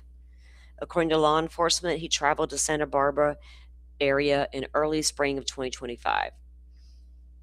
But we have the specific date on that, didn't we? The trip was the focal point of the grand jury investigation into the death of Celeste, whose body was discovered in the Tesla. Let me see.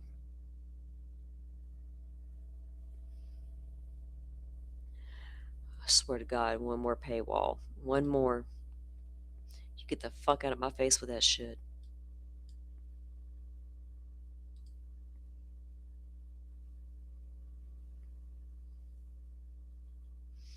Oh, I know how to do this.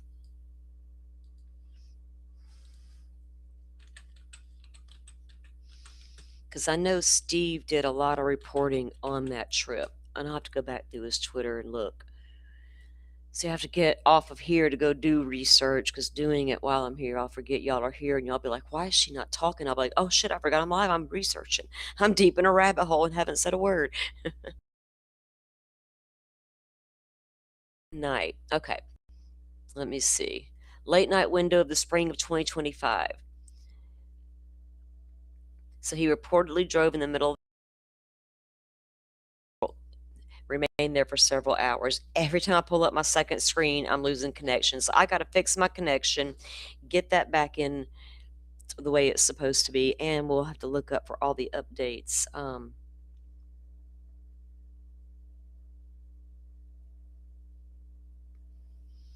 don't know. The exact date we'll have to figure out. I don't think there was ever a specific date mentioned either, but Steve was the one who let us know about that trip. So I'm going to troll back onto his Twitter and see if I can't figure that out. Maybe I'll just message him and ask him, so I ain't got to sit there and figure all that out. I got enough to do sometimes. I was like, let me make a note of something.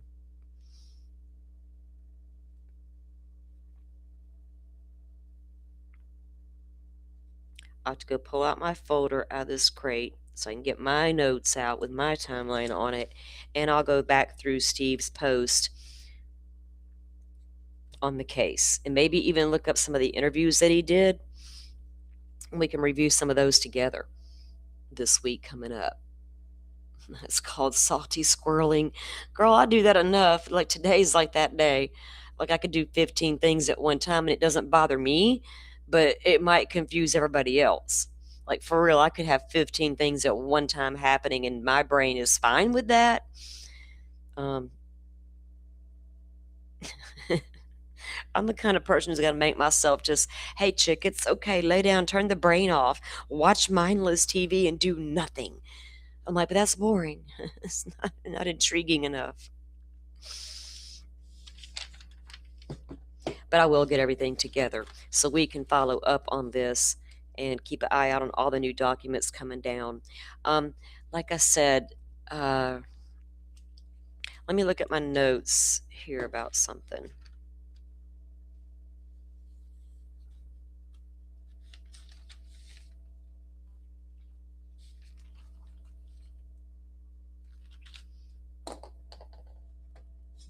I wonder if they found Celeste's phone in David's house.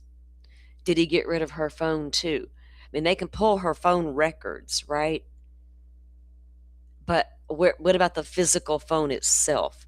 I need to know where that physical phone is at. If they ever found it. Did she have one? She had to have had one.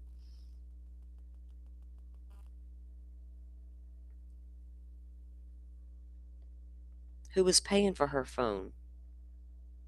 Her parents or D4VD?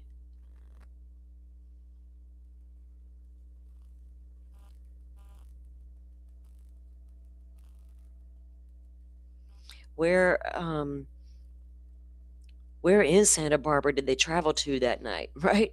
They've still got a lot of damn questions still. Where exactly in Santa Barbara did you travel to? What will coordinates tell us about where they went? Y'all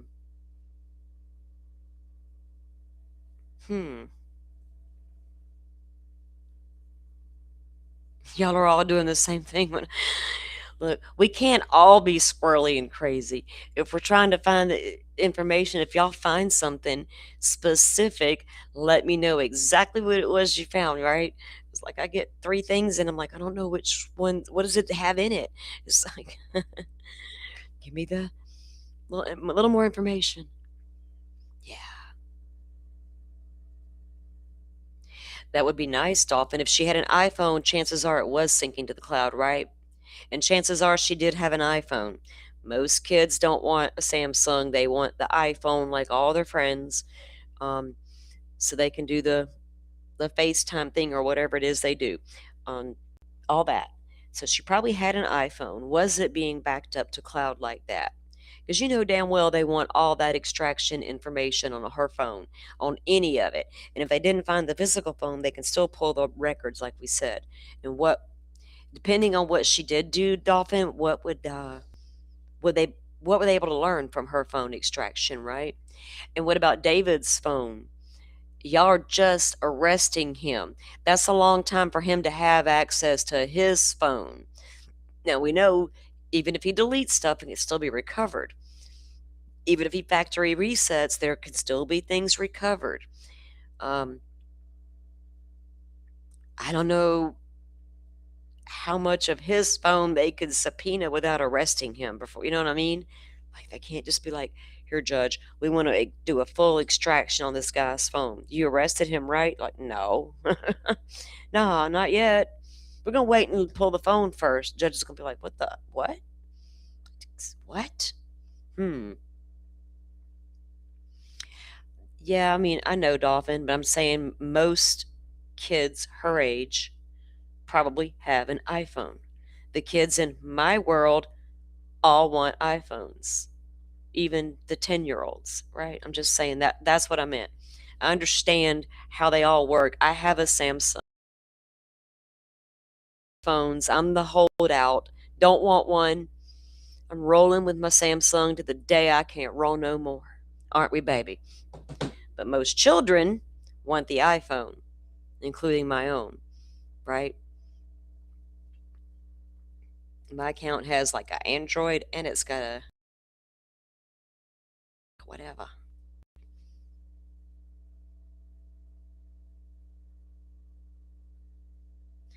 Well, that's what I mean. These kids all live on their devices these days, right?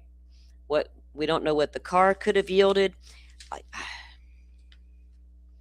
We know for a fact because we've been in true crime. Well, I've been in true crime for like decades, so I know how much that phone can tell them.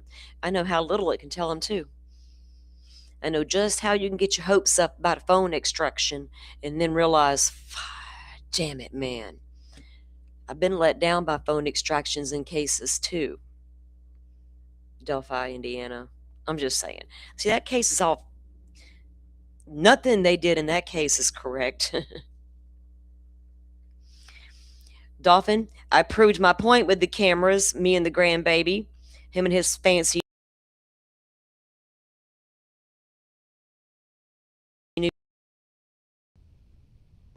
standing out back the other night. Go up, we zoom in on the moon. I've got a beautiful moon picture. You can almost see the damn craters. I look over at his iPhone, I see a big white blob on the screen. He looked over at me, he's like, okay, my phone does suck. I'm like, I'm so sorry, baby. I proved my point right then and there, standing right next to a brand new iPhone. Your camera sucks ass. You should see my moon pictures. And when I zoom in on the neighbors, I live a country mile from everybody, but I can see what's going on in their yard if I want to. Just saying. Just saying. I love this camera and I love the zoom capability. It's amazing. It's how I watch the deer in the back 40. I've been hearing the coyotes lately, but they won't come out for me to see them. They're just running back there every night. I can hear them. Whoa, like they're getting down on that creek back there. I'm like, but I can't see you guys. Yeah, we all got the same phone.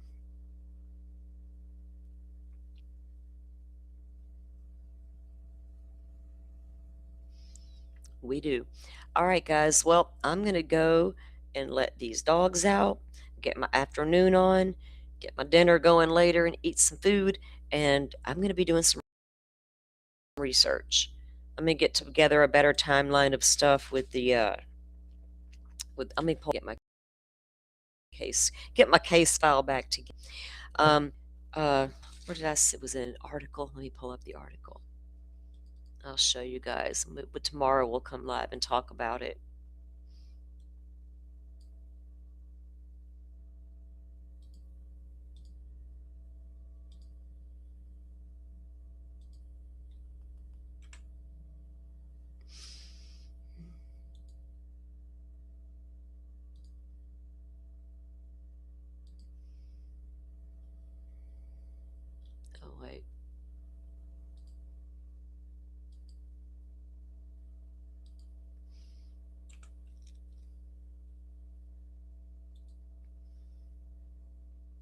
Okay, here's where I got this from.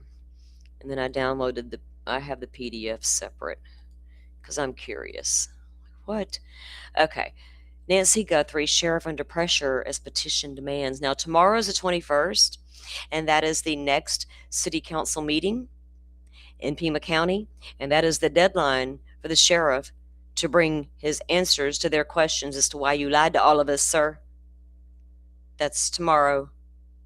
I'm clocking you, Pima County Sheriff's Department. Not the department, but the leader of the department. Tomorrow. And I have a link to your little lives. I can follow it. Okay. The United Cajun Navy, a nationally known volunteer search and rescue group, is offering to revise its planned search for Nancy Guthrie and make any changes necessary to win approval of local authorities. Meanwhile, an independent journalist has launched a petition. Who's the independent journalist? Oh, okay, I see. Meanwhile, an independent journalist has launched a petition imploring Pima County Sheriff Chris Nanos to give the group his blessing. We want permission from the lead agency, said Josh Gill, an incident commander at UCN. In February, or who was on the ground in February, but unable to kick off his search. I don't think there would be any harm. I think it would be one step closer to providing some closure, not just to the family, but to the community. You know what? If the family wanted closure,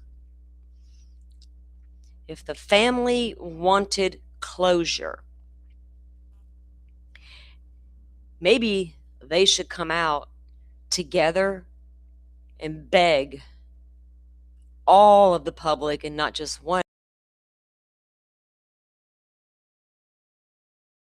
NBC, all.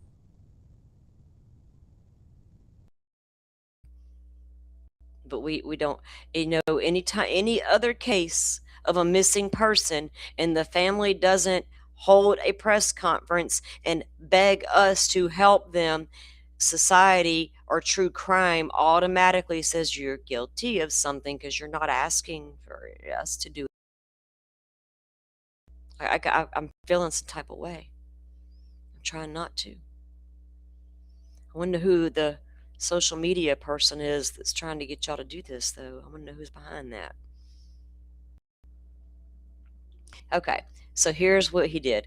Gill submitted the plan to the sheriff's department in the days after Guthrie's suspected abduction in the early hours of February 1, hours after she came home from dinner at her daughter's house. Okay, what they did do was they left a 41-page document with the sheriff's department. Okay, a 41-page document to lay out their plan of how to help search for Miss Nancy. I honestly don't. I know how that works. I know how searches are supposed to work, the grid searches and all the things. My problem about a search is I don't have a problem with anybody going out there and conducting a legitimate search for any remains. But here's the problem. Where do you focus your search? Don't say the desert. Have you seen how vast it is? Do we have any indication as to where we should go search first? Any probable cause to help lead us in one location over another location? That's the problem. To take all those resources and to start conducting a ground search, you've got to sweep a lot of places. And we've already seen how it can be treacherous out there. It would have to be a whole effort, a coordinated effort, and it can be done. But my problem is, where do you go search? How do you know? To figure out the best place to go search.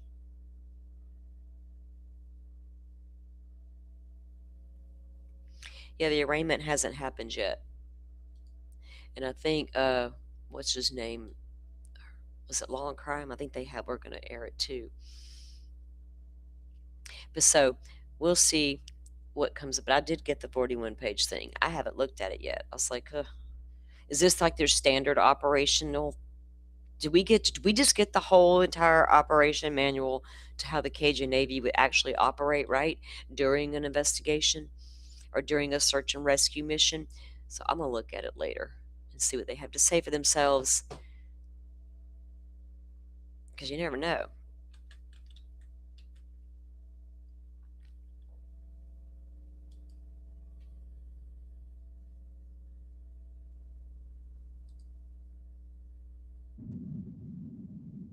Are they outside of the courthouse still, Dolphin, aren't they? It's a very fuzzy picture. Oh, wait, let me see if the other one I saw.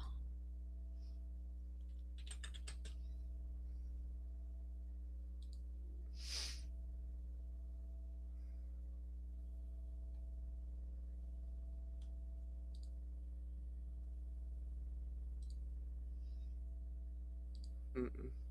This is no better. It's no different.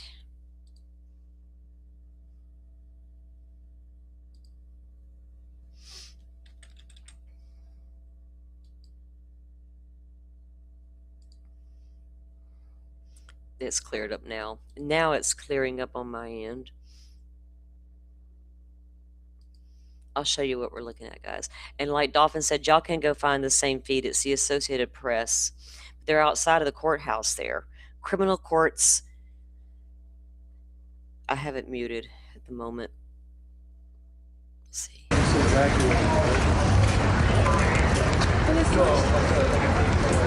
Nothing going on there.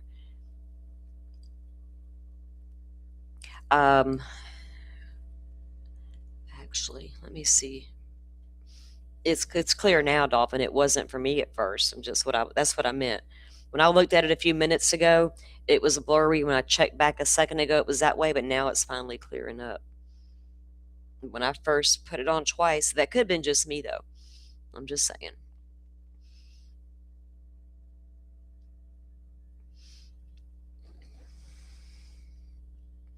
Oh, shit. I was about to do something. Oh.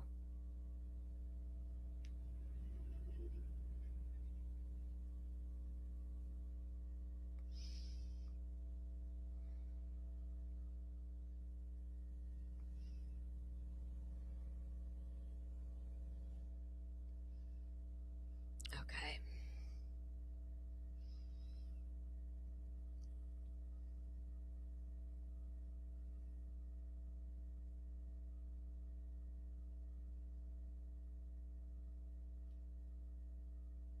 Yeah, I don't even know if they're going to air the actual arraignment. Nobody has said that they are. Right now, ABC 7 and NBC 4 are there to cover the arraignment, but I don't know that they're going to actually show the arraignment. You know what I'm saying? We have no confirmation of that yet. You see it somewhere that I don't. Oh, let me take that down for a minute.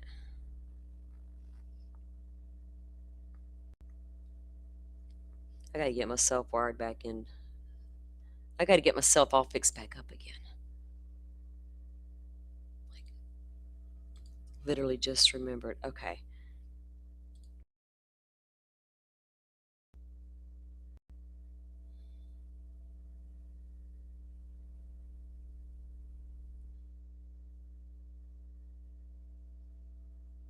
Yeah, everybody was covering the live presser, but I don't know that they're going to let us in the actual courtroom to see the arraignment. And arraignments are usually pretty quick. They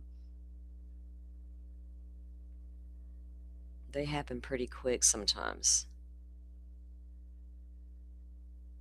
Okay.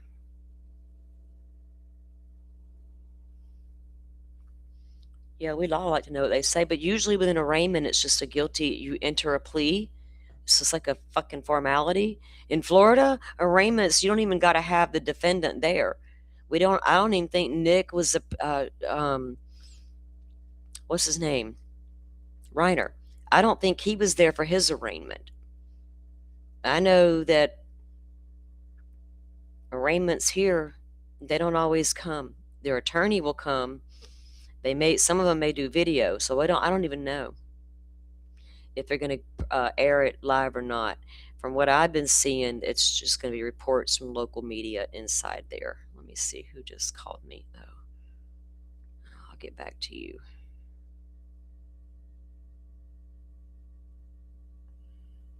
Oh, Lord, I don't even want to click on some of this stuff I see. I'm like, oh, do I need to know?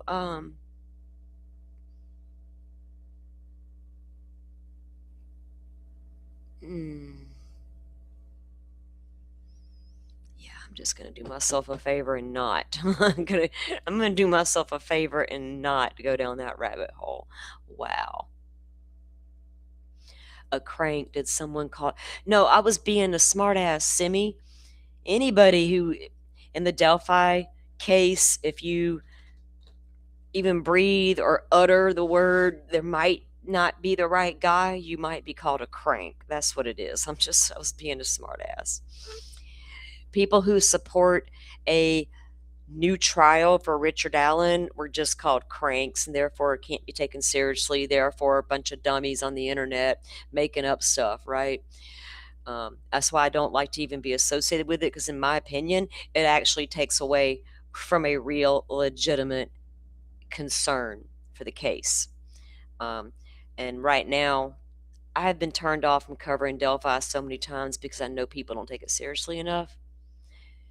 And that bothers me too, that people don't take it seriously enough. But maybe I should do one so they will take it seriously enough.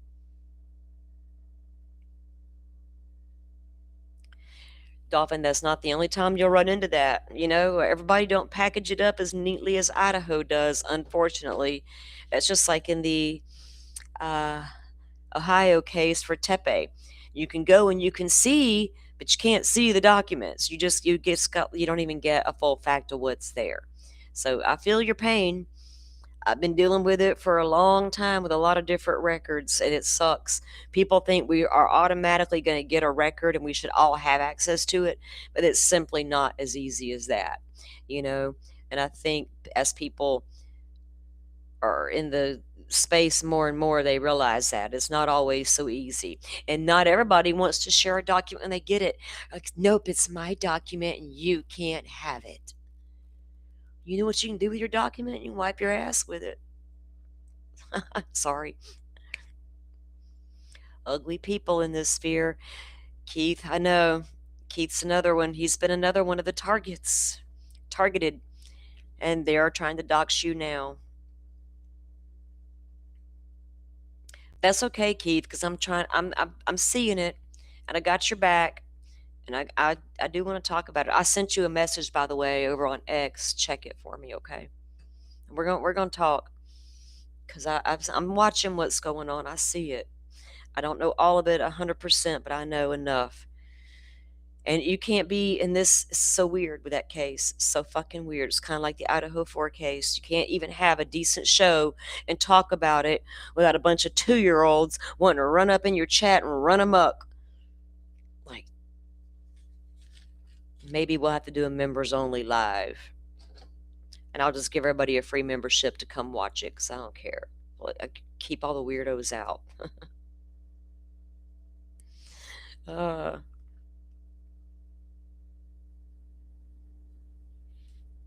Yeah, I don't like what's going on over there either, Keith. I saw a little bit about that, and you can't, like, if I know, I literally stopped hosting Idaho shows for a while, not because I had pro burgers coming into my chat, because I had a handful of 2-year-olds who didn't know how to fucking act on the internet want to come in here and screw around for no reason other than they're childish and immature, to the point where I stopped covering the case. Like, you know what? If I do it, I'm just going to do it privately. And if you want to come and troll, you're going to pay to do it, you dumbasses. With Delphi, it's a little different. You try to hold a legitimate show, and problems with this case, and people already have a misconceived notion about it. They're like, oh, you're idiots. Like, no. And then here comes the trolls and and it's like it gets so messy you don't even want to do it. It turns you off from doing it. But that should not be the problem, or it shouldn't even be a problem. come on here and pull up a case and pull up a document and read it and talk about that case without having a bunch of weirdos come into the chat. Like, goodness, I don't even know how to describe it anymore.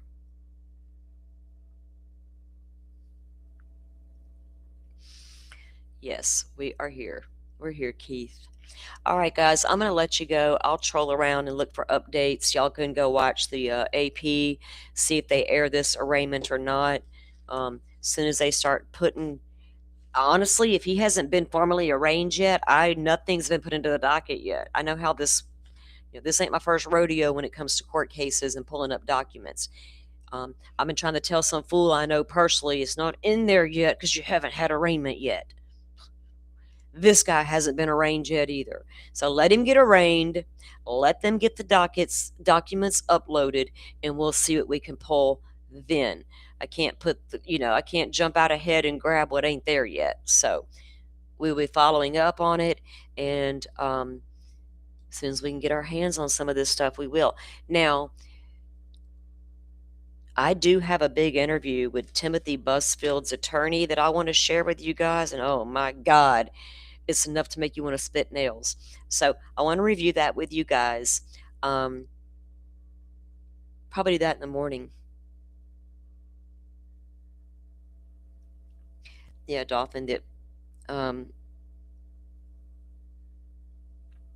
all the documents are worth buying, right? It just depends. The charging document, I don't know what the other 91, I don't know what those were that you saw on there so far.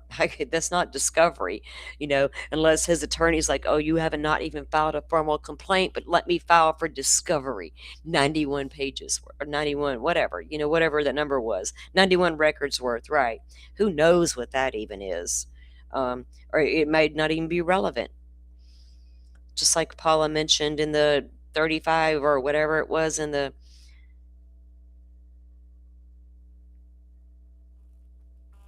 Anna Kepner case, right? That some of those were repetitives, and I still haven't even gotten those downloaded yet.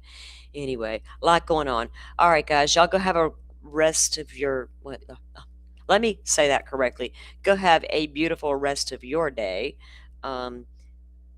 And make it easy if you can on yourself, all the good things. And I'll catch you guys back here in the morning, and we'll see if we get any updates overnight or this evening. Can get our hands on any documents, and we'll give you an update in the morning, and we'll get into the updates on some of the other cases that we're following. I didn't see anything new coming out of Pima County. Like I said, tomorrow's the deadline for the sheriff to reach back out to the city council, so we'll see what comes out of that as well. All right, guys, y'all go have a good one and stay safe out there on the real streets and the YouTube streets. Bye now. Thank you all for watching.